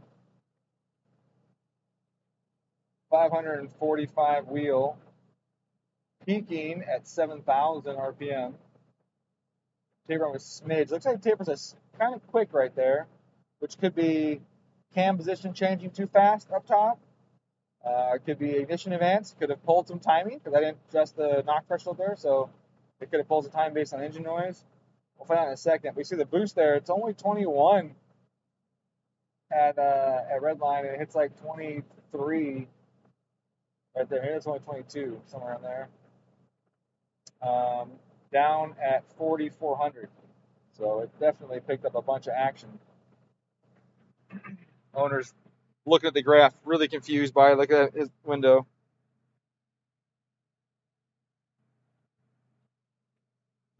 To do that, I have to have the Dyno computer on the internet, which does not work. The Dyno computer will not do good on the internet. It just wigs out. So I have to have the antenna off on the Dyno computer. If I put it on the internet, dude, it just all hell breaks loose on it. The computer locks up, things start popping up. It just doesn't work. So I have to keep the Dyno comp off the interwebs. It's something fucking wrong with it. So I mean, I could station a camera pointing at it. I don't give a shit.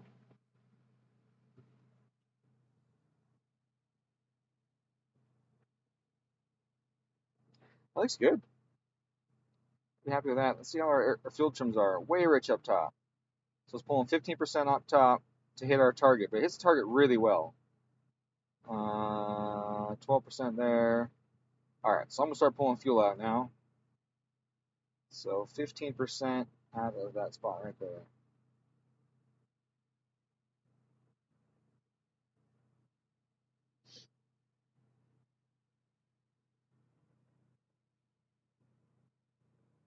There's a big jump right there too. Yeah, big jump right there.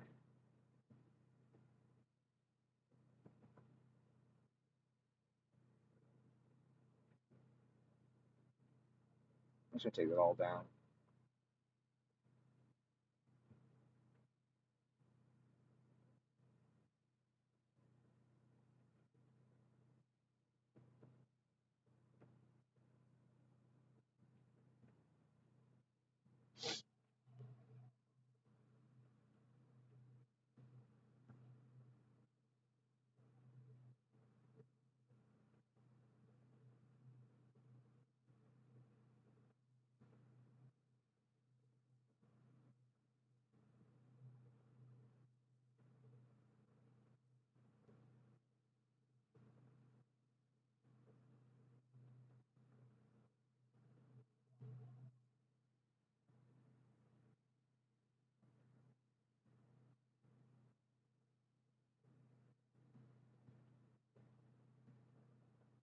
Let's look at that exhaust pressure. See what we got during that and turbo speed.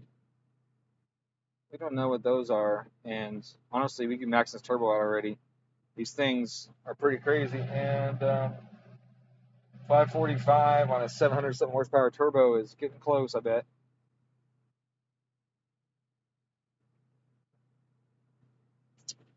Let's see, do I have oh, I bet I add to the boost section. Let's go to boost. Turbo speed, I did add it. 150K. Oh, I think that's it. think that's all I'm allowed to run on this turbo.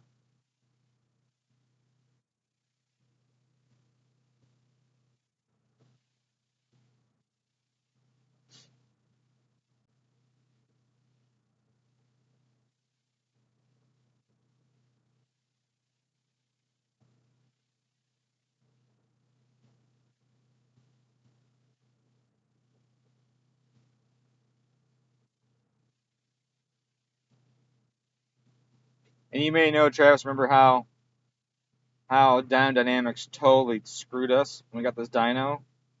Totally fucked us over, man. Like, big time. And so, like, they don't support us anymore or anything. They won't. Like, they told us they had the dyno ready just to sell us, and they had it in the port. And fucking Steve from Dyno Dynamics, the USA, freaking sold 3 shops the same dyno. And then, oh, I could get 150. Is that what I hit? What I hit? Sold 3 shops the same dyno. So we didn't get ours for over a freaking year, or almost a year, I should say. And they said it was gonna be weeks, and I had like no freaking income for that whole time, and we got obligations to people and stuff. It was just a bunch of shit. So the dyno computer is all screwed up, but they won't help us any, so we can't do anything about it. Yeah, they suck. They're a shit company. It's funny too because as Americans we often go, oh, that foreign company, like whether it be Australia or England or whatever, like, oh, integrity, they'll have integrity and all of that. And we forget that there's assholes all over the whole world. There's scumbags everywhere.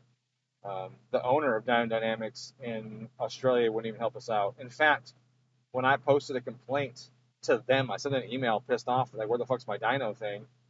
They said, well, we're just not going to send you a dyno. I was like, well, then give me back my fucking money. Like, no, we're not giving you money back either.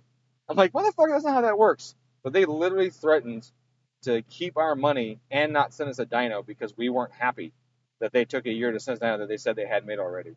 Like, how asinine is that? Like, what kind of a fucking asshole do you have to be to not have any desire to provide customer support to people that you're clearly fucking over?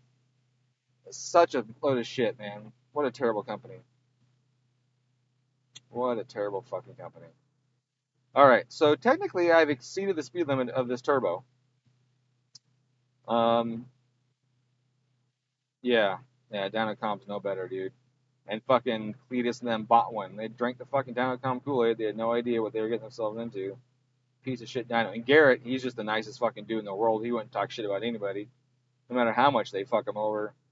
I mean, not that they fuck him over. I have no idea how his experience has been with them. But they had no problem fucking us over.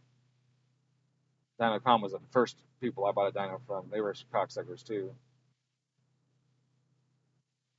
There are definitely good companies out there though. Mainline's a great company for buying a dyno from.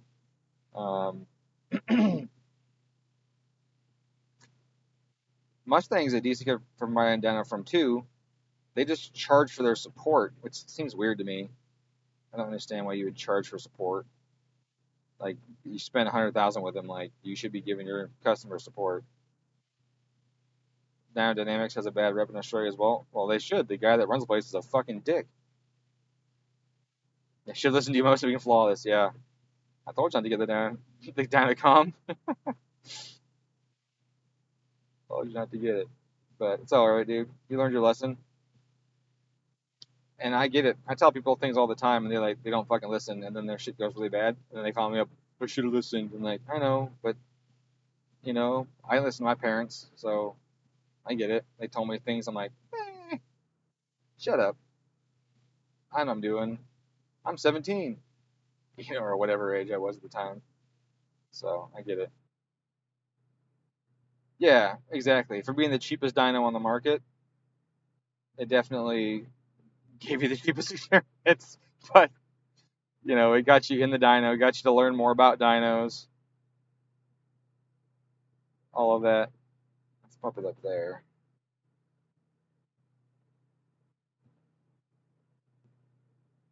Might add some right there on top.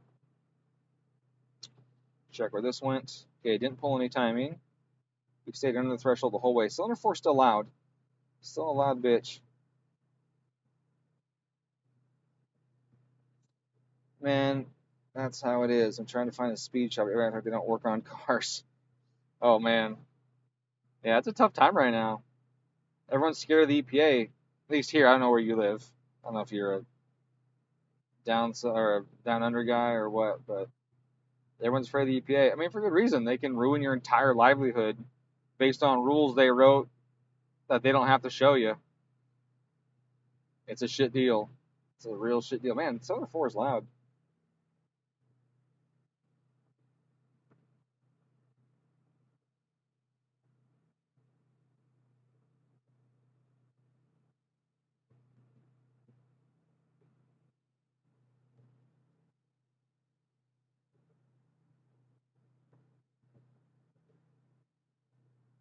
Yeah, just like the ATF, man. Complete bullshit.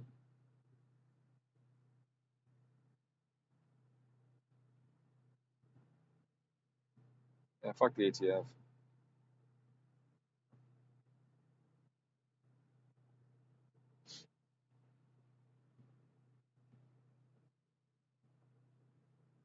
I'm gonna pull a degree out of 4 and see if it gets any quieter. Just gonna pull 1 degree out right here. See if the noise goes down at all, or if that's just the noise this engine makes. I think it's the noise this engine makes, but I wanted to verify. All right, back to the log here. So we saw that the power dipped pretty hard all of a sudden, right at 72-ish, somewhere around there. So we see boost is good, timing is smooth. There was no issue with ignition advance. Battery voltage had a little waver there. That's kind of weird.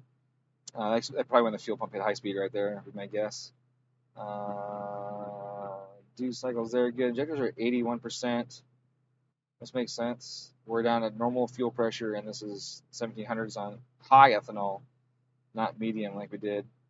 No, dwell. Yeah, I fixed that. I don't know why it jumped right there to 3. That's kind of weird. But that's the first jump actually is where it happens. But I'm gonna check the cam timing first. I can't see dwell causing to lose power unless it's overcharging the plugs.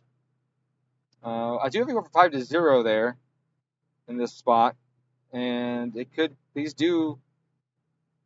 It depends on the engine. Sometimes they want you to keep like 5 degrees to red line.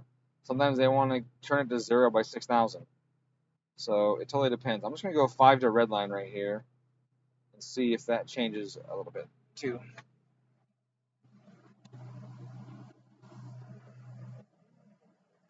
I'm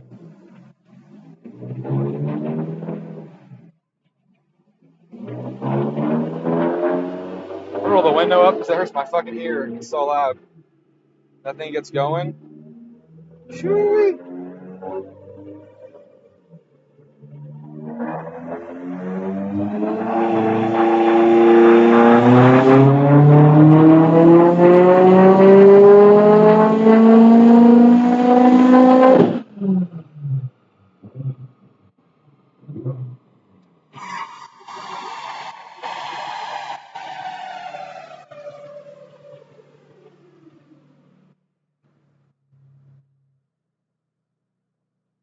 Yeah, look at the dyno screwed up or something happened, a correction or something happened in the mid-range. There's a step chunk taken out of it.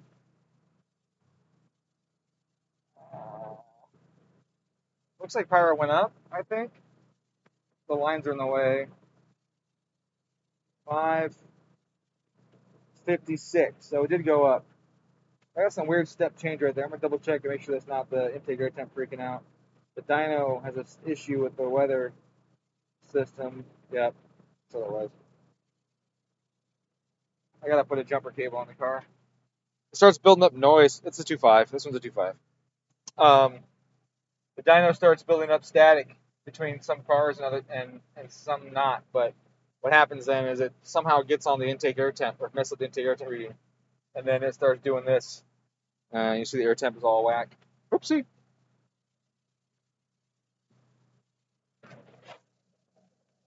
See how that's the air temp on the bottom. Obviously, that's not what's happening. So I'm going to put jumper cables on it, and then that air temp will go completely flat. That's what happens on this fucking dyno. I really want to get a main line. Even a dyno jet. At least the dyno jets read like what people think the internet told them to believe, and not what reality is. So, like with this car, for example, everyone thinks is going to think it makes 550 wheel on this dyno. They're like, oh, it's so slow. But on a dyno jet, this is going to be 700 fucking wheel. And I gotta say it. Track speeds will back it up, bro. Let me get jumper cables.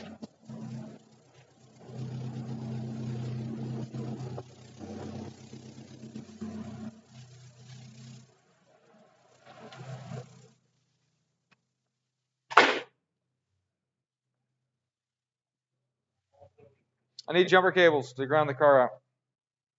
These them. The air temp's wigging out, so that's why the power looked all funky in that last run. I'm pretty much done. Really? Yeah, it's turbo's at maximum speed.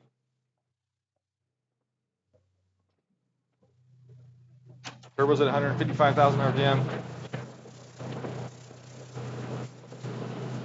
I'm gonna push a little more on it, see what happens, but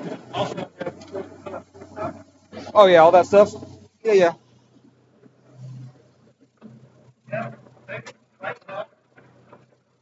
It's only on 22 pounds. Go back. I usually do it in the back, anyways. Okay, go over there. Round it for you. If you want, just till I go. I do 2 spots. Usually I do like a muffler arm, and then like a toe hook or something like that. Like toe hook and like this piece of muffler right there, or something like that. That's all. That usually is enough to quiet down the noise.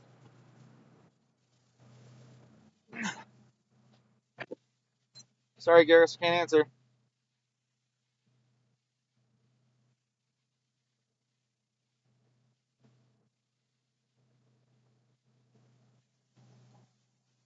Here goes.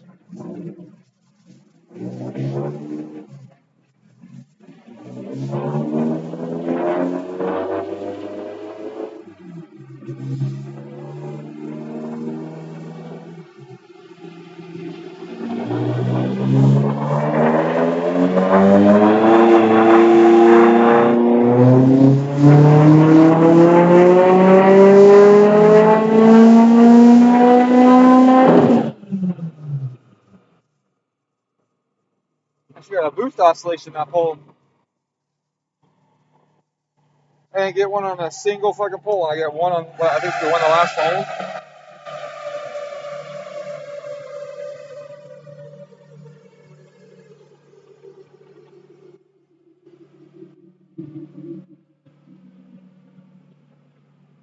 Hey, fix that. That's good. What's up? Tanner said you're at the speed limit.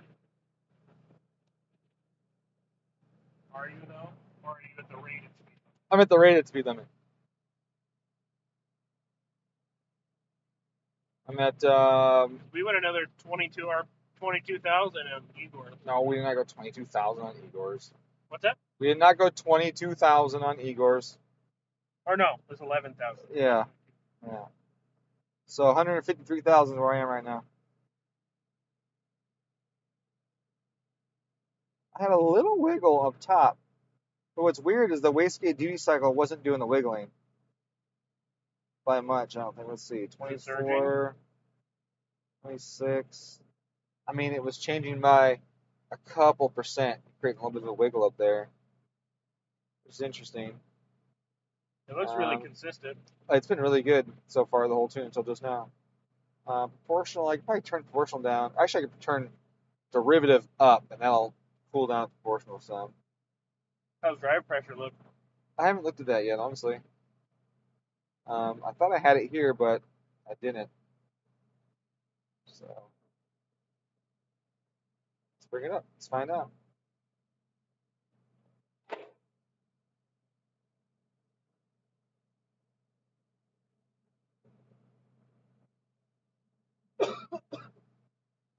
So you know how Josh's turbo fucking grenaded on his car?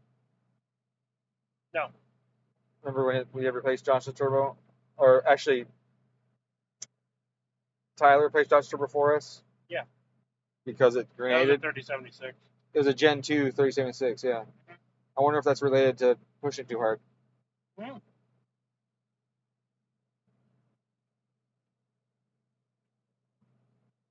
Shit, it ain't bad. 80 kPa. Oh, wait, is that relative? What is that? Hold on a second. That might be relative. Let's double check. Why is it doing the dip? It's oscillating like everything else. Because of wastegate or the boost pressure. It's what you'd expect. If the boost is doing it, turbo's doing it, right? Turbo's doing it, pressure's going to be doing it. It's a tiny little change to the wastegate duty cycle. We have a little too much spring in this. 20-pound spring was too much. Okay. Is that why it's being oscillating? So a little bit. So what happens is that the system, we're at 25% duty, right? Which means that it can't make any significant changes or we get big results out of it. Okay. Right? And the idea is that we want to be able to fine tune the boost. Here we can't do that. It was none of the fine. A tiny input gives us a big change. Yeah. That's why I always want to see my duty cycle like 80s, at max boost. Because that means I've got this range. Like, I can lower 5% and get a pound or two out of it, instead of getting 10 pounds out of it, right? And creating these oscillations. Makes sense. So what I'm going to do here is I'm going to raise my derivative a smidge, and that'll make the proportional less active. And then if that's... So what's the difference there, drive pressure versus boost? 80 kPa. So 12 pounds. Really? That peak? Yeah, that's pretty good. Fucking rad. It's really good. Yeah, it's really good. That's what I was like, Tanner put the whole rest of the car together, so he's back there worried, and I was like, I just hope drive pressure's not all over the place, because that's my department. No, it seems good. Okay, this is gauge pressure, though. Oh, yeah, this exhaust pressure is based on gauge pressure, isn't it? I forgot that's how they did it, but yeah. So that works out good. Higher boost pressure up to 4 seconds in? What is that? What do you mean? Oh, the exhaust pressure? Yeah. Yeah, the exhaust pressure is lower, all the way up to 4,800 RPM. Fucking rad. Yeah, it's good. Actually, no, higher than that. 5,200-ish. 51, 52, and the exhaust pressure goes higher than boost, which is like right where you want it. That's like a great spot. Well, Igor's is 6,065. Yep. But he's got the gigantic housing. That's why he makes so much power up top, too. Yep. But for a street car, this is badass. I mean, you see what... I mean, shit, look at that. 4,200, I got 22 pounds of boost on it. Yeah. Can't bitch about that. Nope. That's like not much over a VF39. Yeah, it's almost the same as a VF30. No, I'm just kidding. With a front mount. You want to pull up torque? Sure. On the top mount, though, VF's coming in 25. But you throw a front mount on these fucking things, and it's goodbye. Goodbye, spool.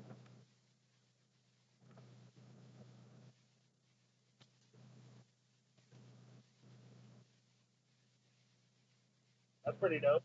450, pretty flat. Tapers at 350 by red line. Yeah, but it's all trending. It's not like... No, there's nothing wrong with it. It's good. I like that. I have so little timing here. You see this little waiver right here. Yep. See the time pull out of it. I also have the cams coming down a little too fast. I add a little more cam timing right here, and that'll probably smooth it out some more right there. But otherwise, it looks really good. Can you spin it to 6? What? I said 8,000.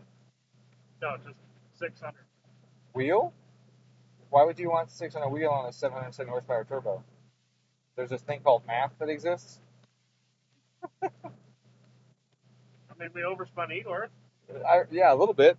But I'm not going to be able to spin 80 horsepower out of it. I don't know. Yes, he's a diesel guy. So it's a drive pressure. He's a diesel guy, isn't he? Oh, yeah. Nice. A little bit what? Add a little bit of dwell. I added 2 degrees dwell. in it. I did that, both of those things. The power went down. Really? Yeah. Oh, damn. That's unfortunate. Yeah.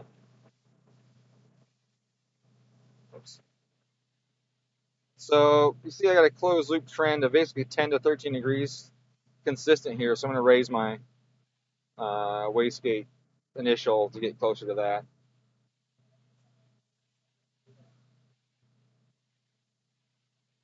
I also wonder, we do have a 3.5-inch intake. as opposed to a 4-inch. Yeah.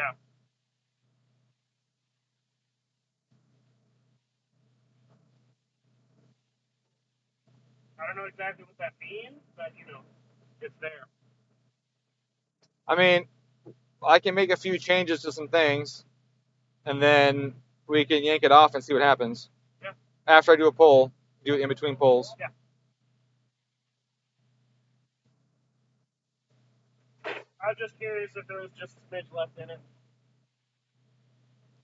I mean, you think boost-wise there is, but these compressor maps are so strong at their limit.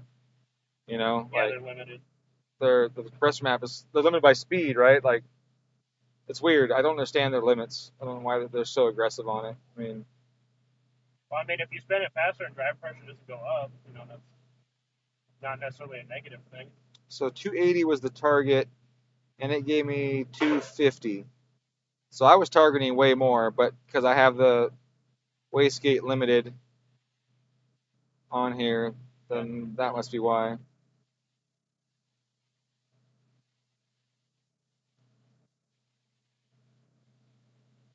All right, let's see what happens. I use my wastegate. Let's try and keep the turbo in it. Usually it's keep the heads on it, but I gotta try to keep the turbo in it. Oh, I'll make one small change at cam timing. I'm gonna go right to that spot right here. There's a little dip in torque right there, and I think it's from that happening too quick. So I'm gonna keep this whole section here at 30. Actually, let's just do this whole section here is 35, like that. And then I'll taper it smoothly to that. And we'll see if it likes that. Oh, shit balls, I hit the wrong button. That was the wrong stuff to do. Let's go back.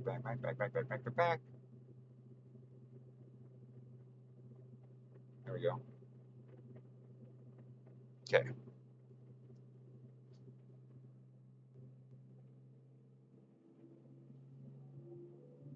Well, yeah, it happens because they're so responsive, right? Like, the whole reason it happens is because they made the compressor efficient at the end of its speed. Instead of making it efficient in the middle and the end of its speed, it's super inefficient, like most turbos have been forever. They did that. So, I mean, it's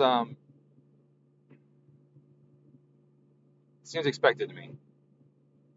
So 577 is a 25% drivetrain loss with a 770.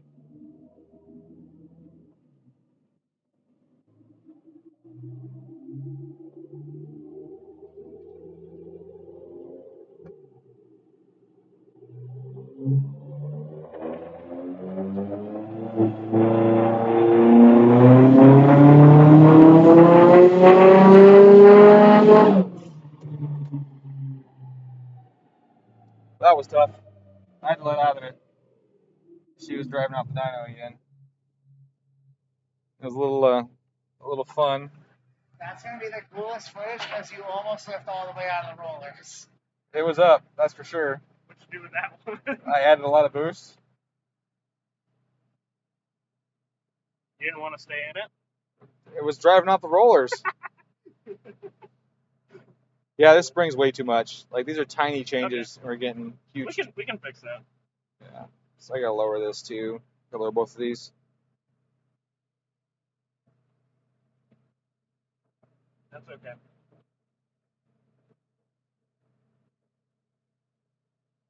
I don't think it's a 20-pound. I think it's like unless Tanner messed it up. Obviously not on purpose. No, sure. Because I thought we put a 1-bar spring. I mean, it could just be that efficient. Oh, yeah, I gotta do another bowl. Can I, so I gotta fix. Put on ear protection, but I want to hit record on all these. I just basically need your next pull, and then I don't think I'll need any more videos of pulls. Okay. But I just want to catch a good one. Yeah.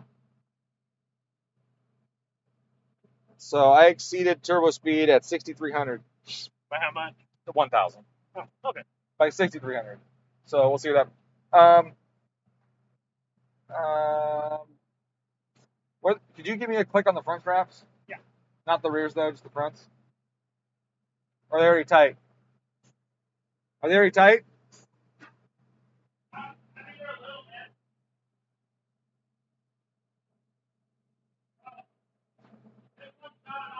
Oh, okay.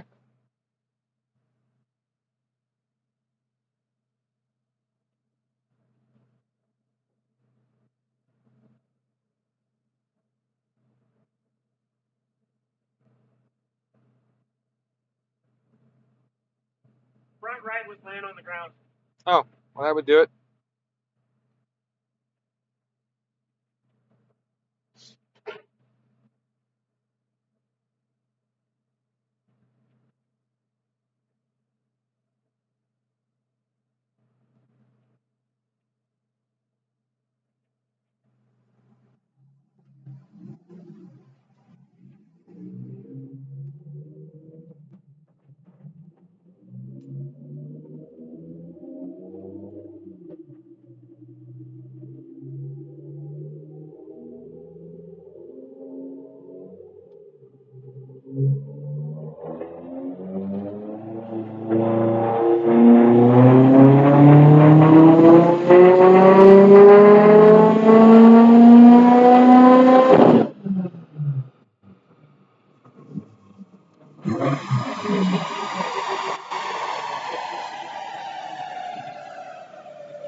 I might have too much timing pull on this thing.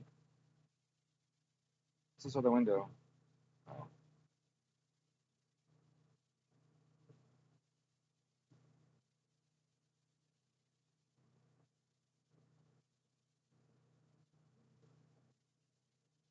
I let it climb the roller. Well, I just strapped it down more, so it didn't do it. It did do it the last pull. I don't mind a little bit because I don't want it to just crush the suspension, you know? Like it starts to pull and just squats and crushes the suspension a bunch and messes up the um, axle angles and all of that, right? By loading it in ways that wouldn't be loaded normally. Obviously, it's going to have squat and all of that, but I just rather not induce a bunch of that force. You know, more tire squish than it would have on the road as it's impacting and all that kind of stuff. So I like to let it move a little bit, but obviously coming out of the roller was too much. That's why I let out the pull. Get a nice dip at 5,000. Maybe the cam timing was not the play. You pull more out right there instead of leaving some in. So right at 5K is right here. It's already on the way down at 5K. It's down to 30. Let's look at the boost. That's right where exhaust pressure exceeds boost pressure. It's right at that transition there. Proportional is down to 4%. That's a lot better. Like that. And come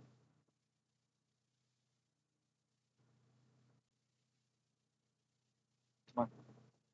Come on. And timing, it looks like timing drops that hard that it would, at 5,000, would dip that much. Why is it dipping so much? It is the richest right there. Yeah, it's way too rich right there. It's actually rich across the board still. So right there, it's rich as balls.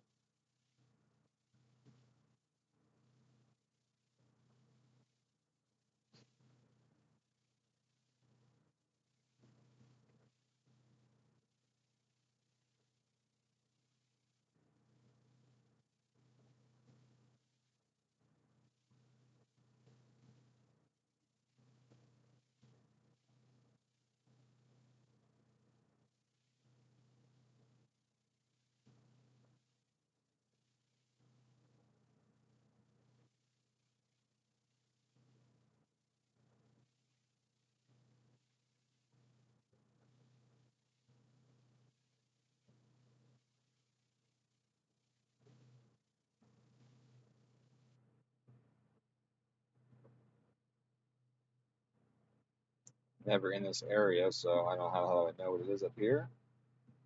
But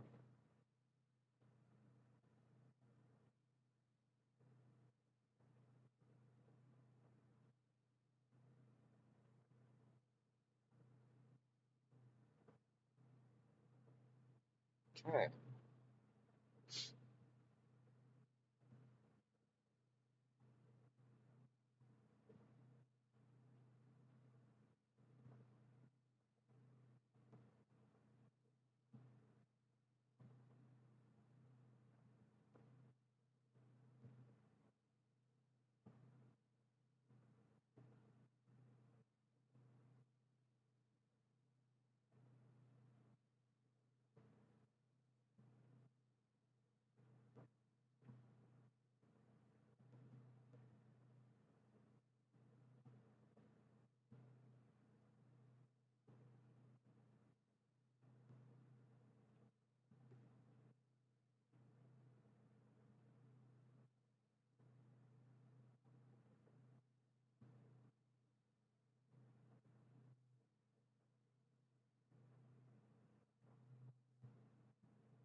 $158. So we went a little over turbo speed. We hit our boost targets though.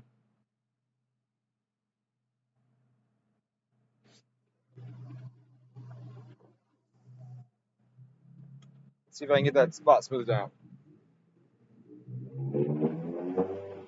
What was that? A little hiccup?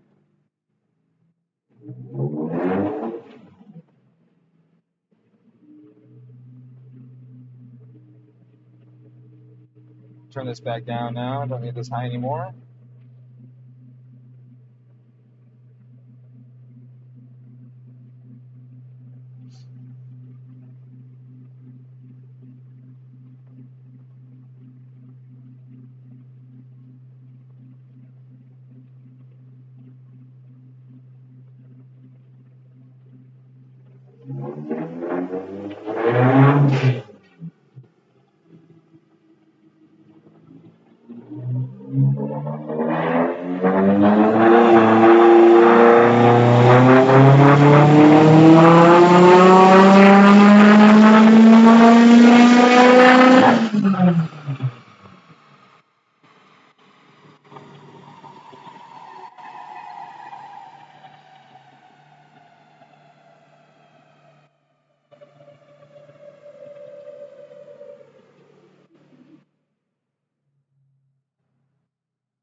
Ah, I did volts. God damn it. I thought I didn't do volts.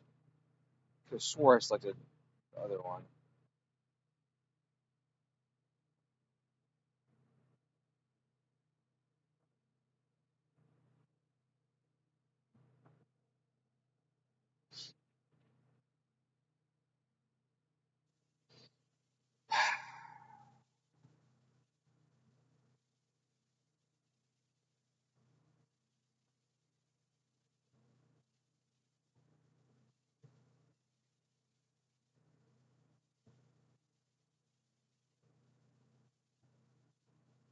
Oil pressure's like maxed out the whole time.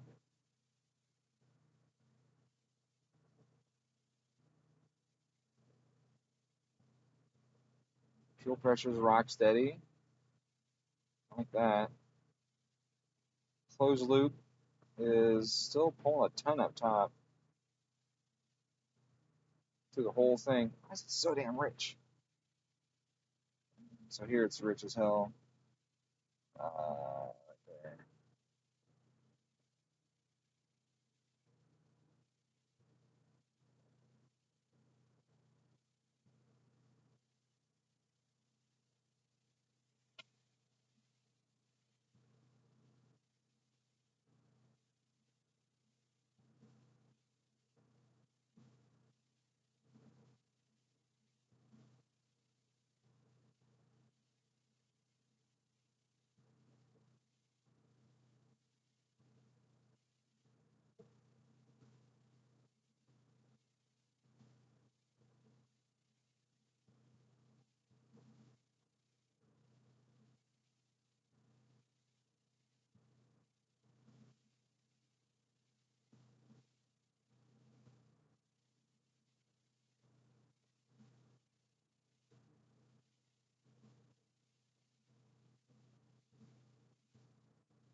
I grab the rear knuckles and the front toe points. Yeah, so do I.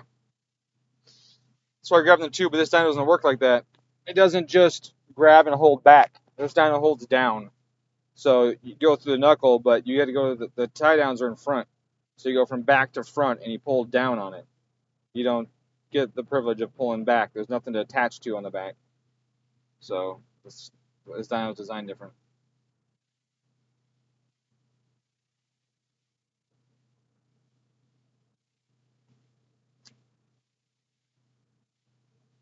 Okay, I'm actually happy about this. I'm happy because it looks like the VE is looking more real because the VE should not be. Well, that's not true. It should be over 100% where the exhaust pressure is lower than boost pressure, not over 100% when they cross.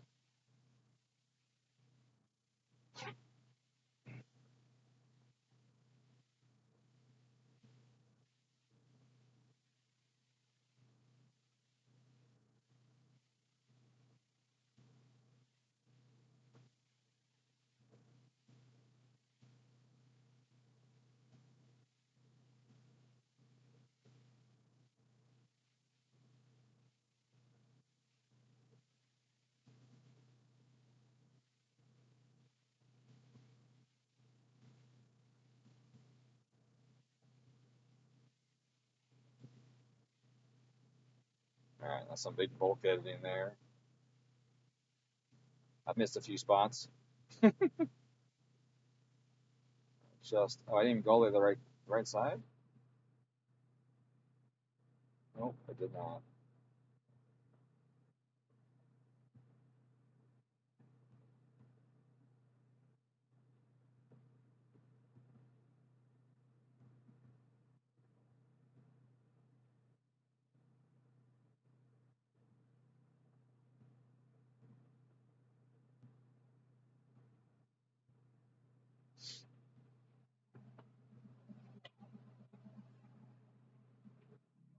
Idle seems just a little funky.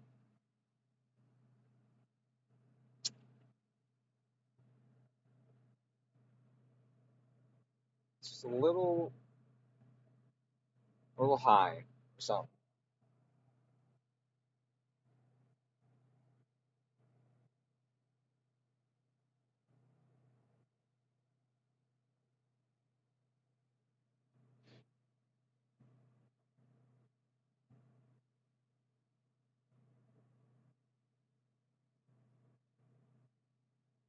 Right there. There it is.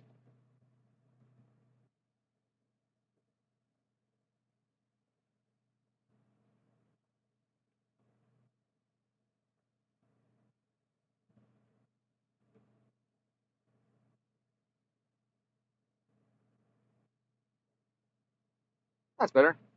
All right.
Can't get rid of that fucking torque dip.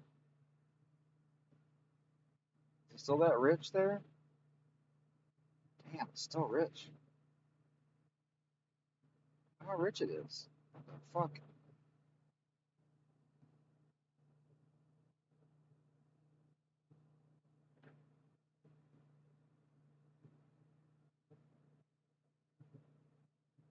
It's annoying.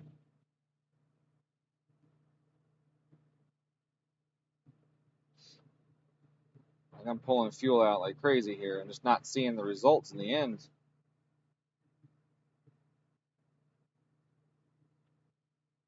Alright, let's lower this down.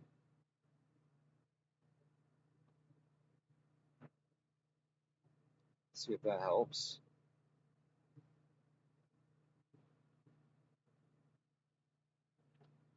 Then figure out what I want to do about the fuel. I'm on table 1 right now, right? Is that where I set it to? Just double check, make sure I'm making corrections to the right tables.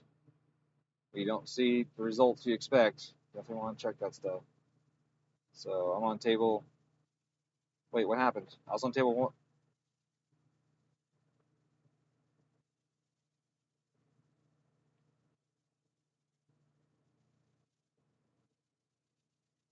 You know, Yeah. this is that run that I was saying I had a good shot on.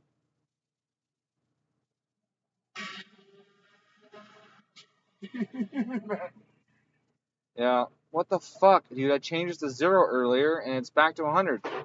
And then 0, and then 100? That's some fucking data corruption right there. God damn it!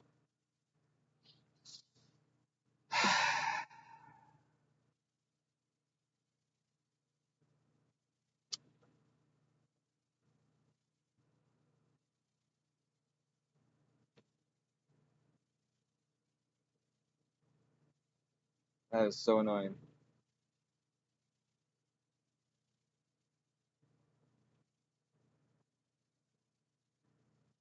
And I said earlier, I was like, alright, I'm put it all on table whatever, table 1, because it's being finicky, and that's what I want. Motherfucker.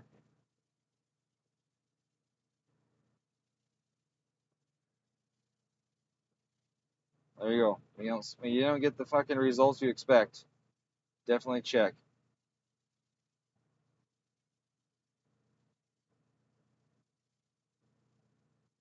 I was like, man, I'm pulling a lot of fuel out of top. That does not feel right. Now we know why. Okay. Let's try it again. That should be about 10%-ish.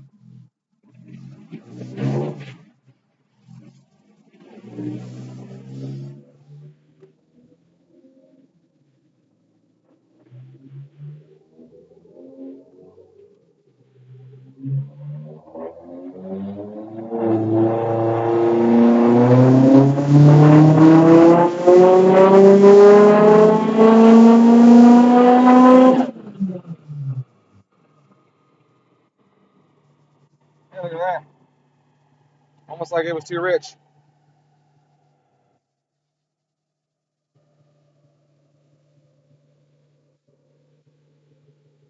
%, 5%, 5%. See, now we're talking. We're 5% across the board, actually. I mean, you can look at your lambda and see what it's supposed to be, too.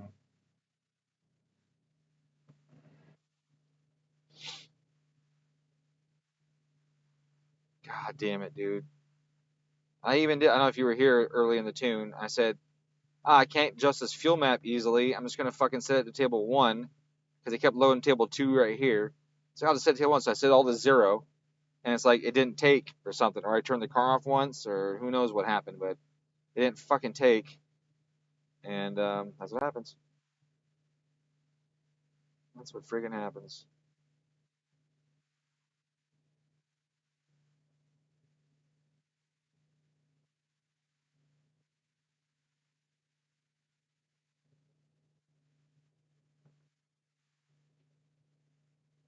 Yeah.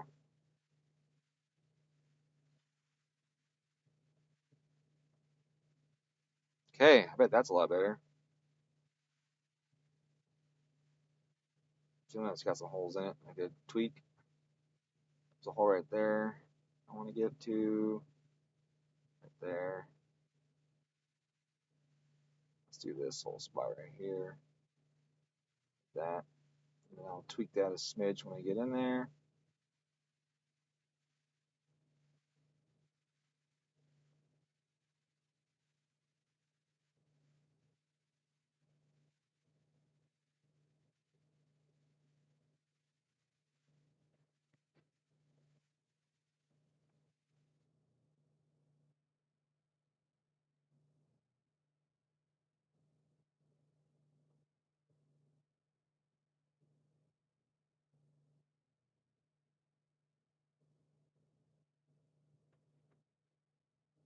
That's up at 9,000 RPM. I'm not going up there, but we'll smoothen out some. I'll hit those spots again and see if they're transitioning well into them.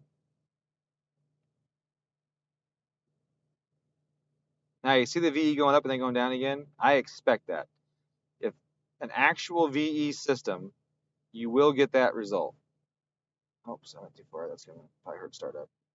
You will get that result in a system that uses actual VE, because as exhaust pressure goes up and all that stuff happens, you're going to have reduced VE out of the engine, which means that I hit the wrong button again.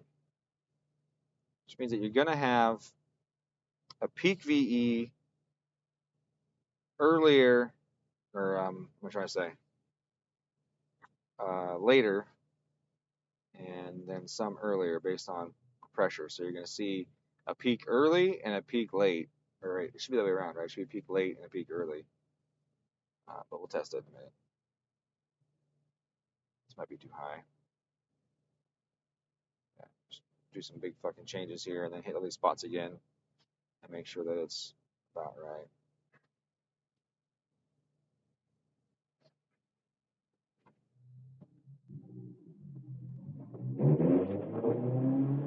Okay, really rich right there. That spot was really rich. That spot's a little lean.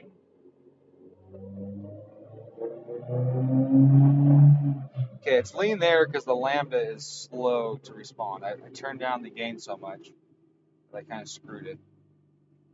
So what I need to do is increase the frequency again, but keep the gain down so it's not making too big a jump, right? So I have the number of jumps it makes per second, and then I have the size of the jumps based on the difference, right? That's the gain versus the rate. So if I have too many jumps per second, it can be messed up, but also if the jump is just too large. So establishing where that spot is can be difficult for sure.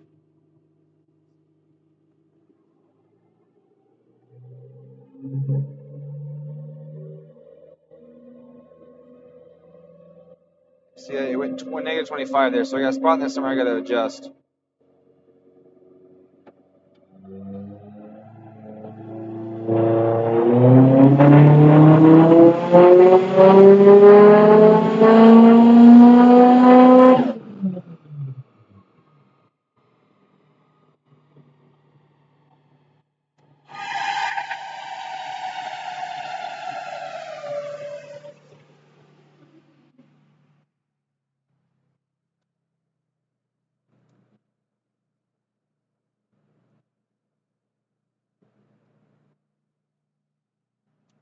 581. That's a little nicer. Customers in there smiling.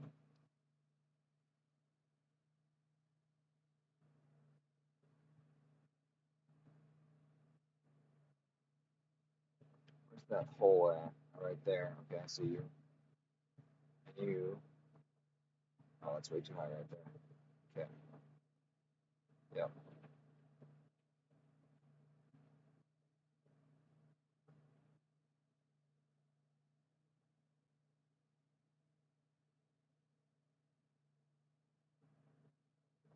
Looks like I hit all those freaking spots over again. That's fine. Oh fuck! I stopped the log. I thought. It's not.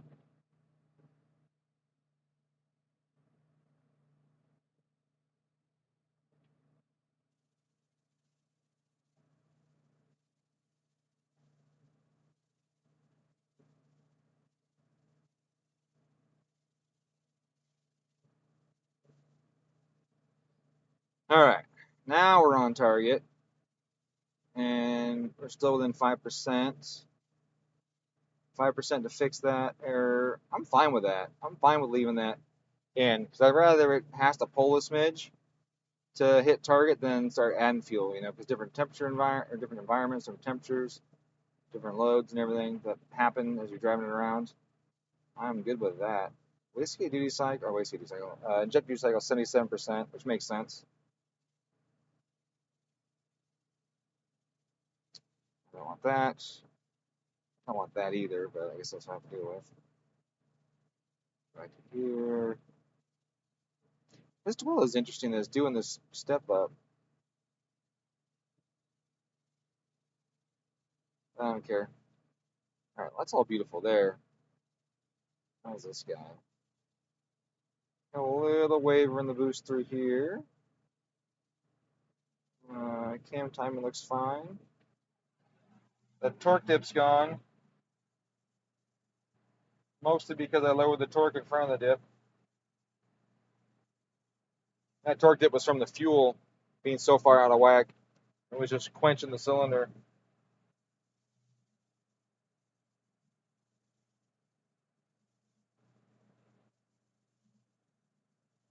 Yeah, that's a ripper.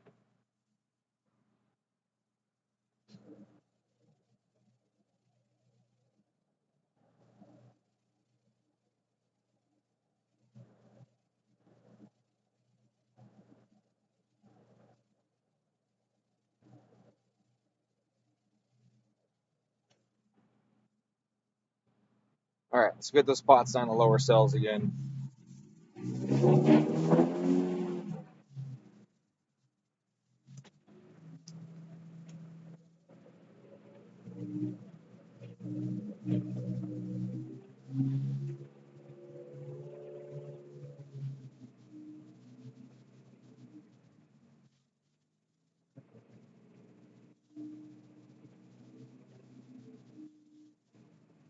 What the fuck are you doing?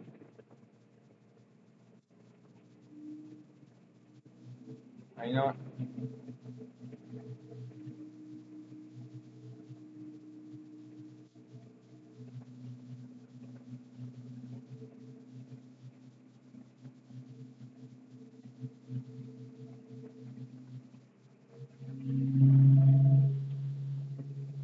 All right, turn that shit off for now.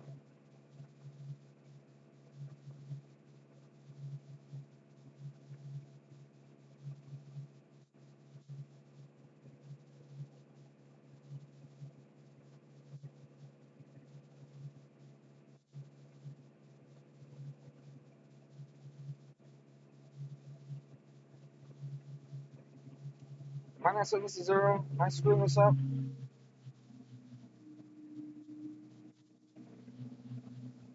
Oh, there it goes. It didn't do it. There it goes. Oh, connection error again, huh? Sweet. All right.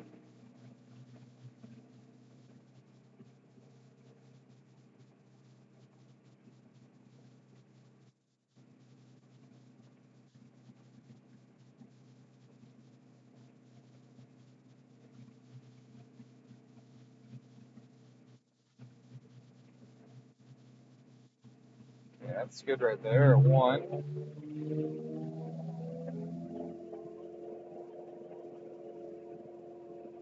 Lean right there.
So, dude, good. How you doing? I'm pretty much done doing power balls. What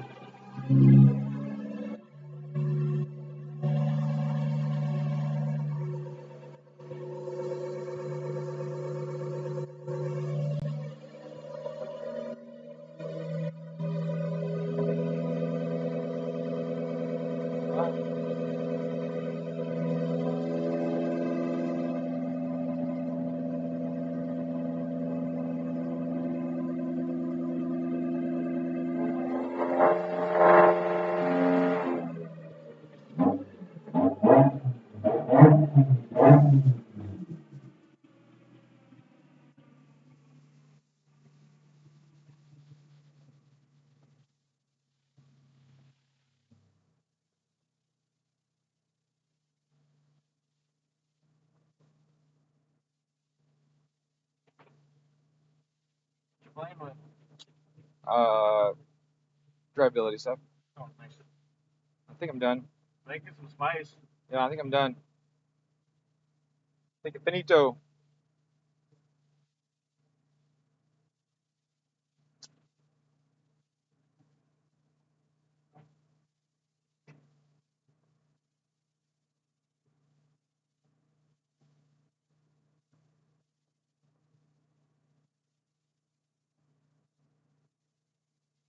Oops.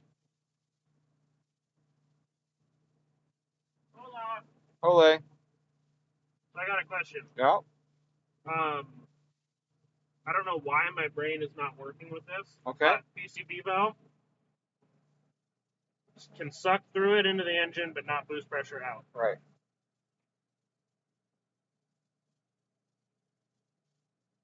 Go backwards. No, I just for some reason Is that I knew that in my head. But I was or like, wait what? a minute. No, it's the AOS on the song. Okay. Is Tony's car still here? Did you get figured out? Okay. You had a What's streaming to, by the way? plug PCB valve. Yeah. An IAG kit? Yep. Yeah, that happens a lot. Yep. And then you could blow through it both ways, but both ways was like really, really bad. Oh, like, restricted? Like restricted like crazy. Yeah. So, okay. I just wanted to make sure. For some reason, my brain was just like, is that right? Then I started questioning myself. It's the whole fucking thing. Oh, what was that?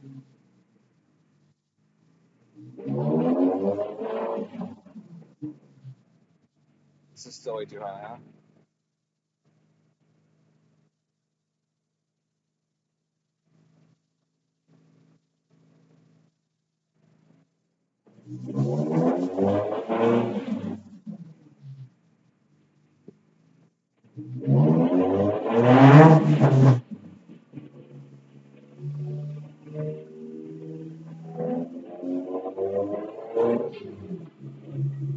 I'll do one power pole, why not?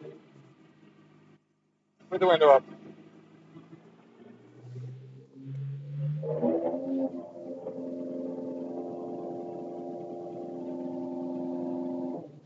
You gotta be in the right mode for that. I recommend it.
Wrong phone.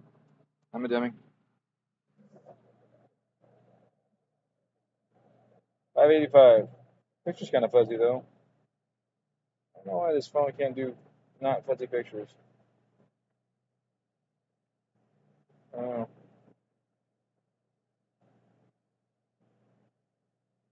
Whatever.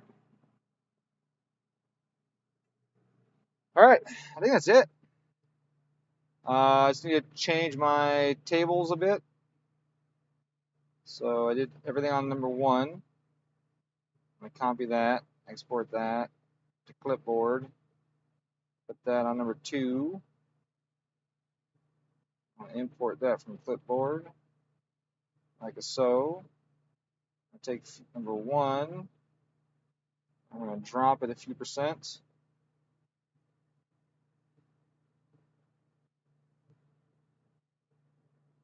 Like that. And then I will take my ratio table, make this 100, do this 80, do that.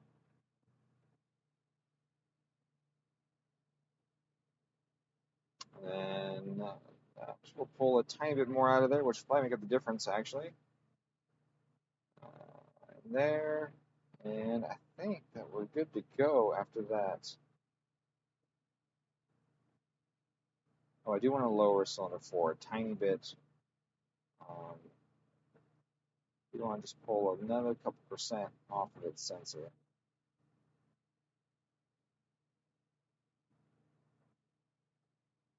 %. Just get close to the other guys through here. It's definitely louder, and I've got more fuel on it and less timing.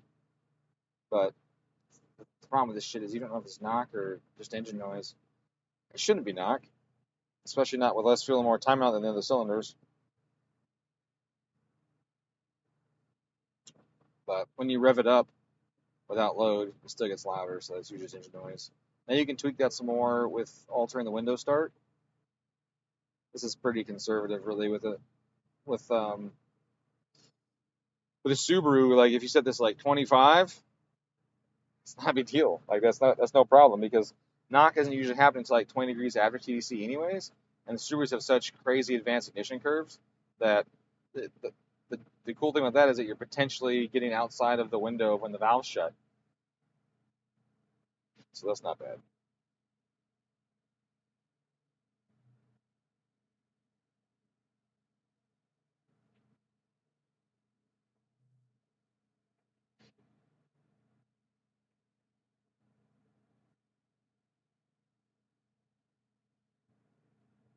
I think I got everything.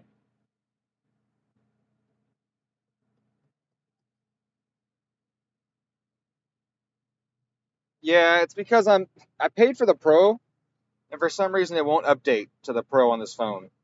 And so it's transmitting in low def bullshit. And I have it done. And I keep clicking restore purchase. Oh, fuck. It worked that time. Of course it did.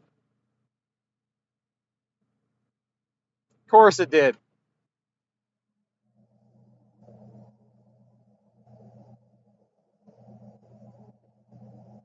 It's not much better. But that's supposed to be HD now.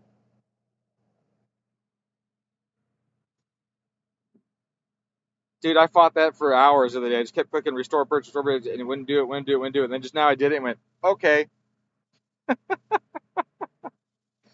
Assholes. White balance lock. Oh, okay, interesting. What's this guy? Oh. Autofocus. Oh, that's what I want. I want tap. Does that work?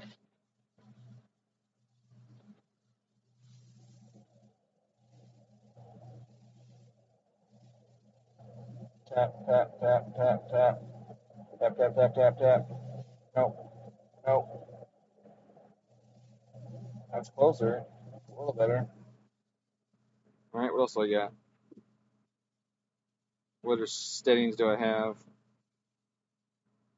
Oh, what an excellent picture. Don't watch that phone camera right now, guys. You get seasick.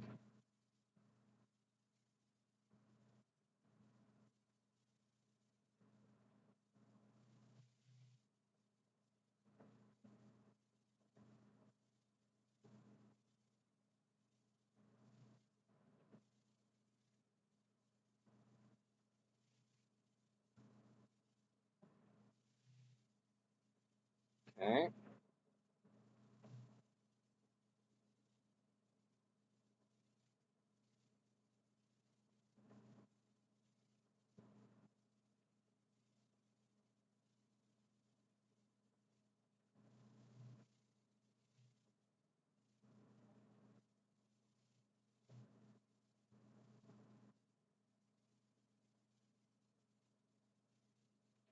Hey, is that any better?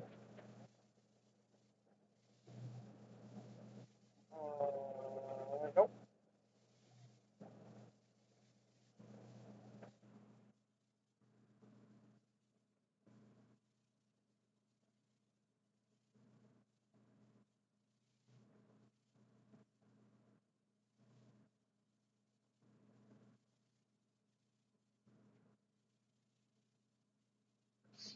All right. Well, enough of that. Oh, shit. Take Snapchat, take a photo. Yeah, I'm not taking photos, though. I'm doing video. I do have a, I want to get a GoPro. Because, you know, via Wi-Fi and Bluetooth, you can transmit and use it as a camera, right? And it'll go right into OBS. So I want to get one, but fuck the $400, $500. They've gone up a ton. There's another company that makes one that's like $170. It's got great reviews and it has most of the features of the GoPro, and it's like rated 6.7, and the GoPro is rated like 7 on a scale for the type of usage that I would do. So I think I'm gonna buy it, see if it's any good. But it's got an app to work with OBS and all that kind of shit, supposedly.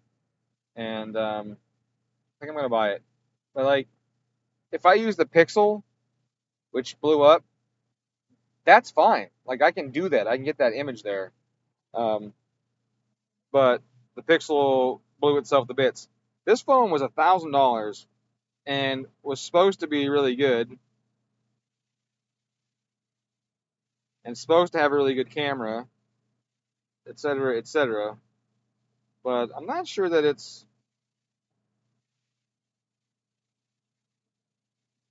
that good, to be honest with you.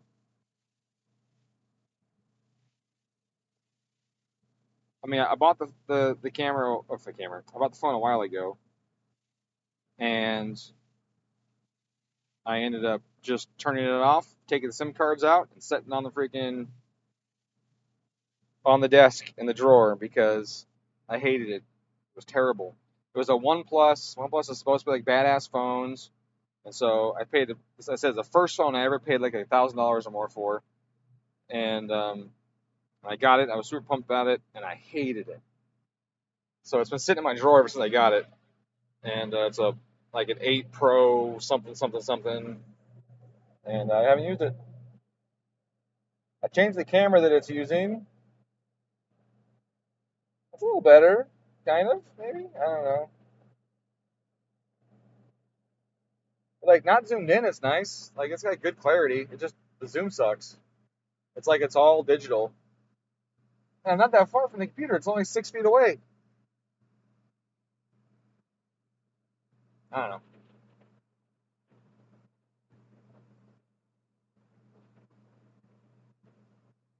I don't know. Whatever. So I feel like if I get one of those other cameras, it might do a better job. But I have so many phones that I just felt like the phone's already got the Wi-Fi. It's already got the Bluetooth. It already connects to OBS. You know, like it might just be advantageous to keep buying phones because you can get phones that have good cameras and good Bluetooth. Like I get a Pixel fucking 4 or something. They have great cameras, and you can get them super cheap now. So I don't know. I've been going back and forth. All right. Well, I'm done, guys. I'm shooting the shit at this point, and I need to go home. I got a lot of work ahead of me. So I'm done. Customer wanted 600. I can't give it to him. But it's not my job. My job is to make sure the engine's good. And that's the extent of it. So, all right, guys. Well, have yourselves a good weekend. Thanks for hanging out. Thanks for talking. Keep me company. Hopefully, you learned something in the spare time that you spent here staring at the screen. That's it, I think. Just wanted you guys to remember that it's always the tune.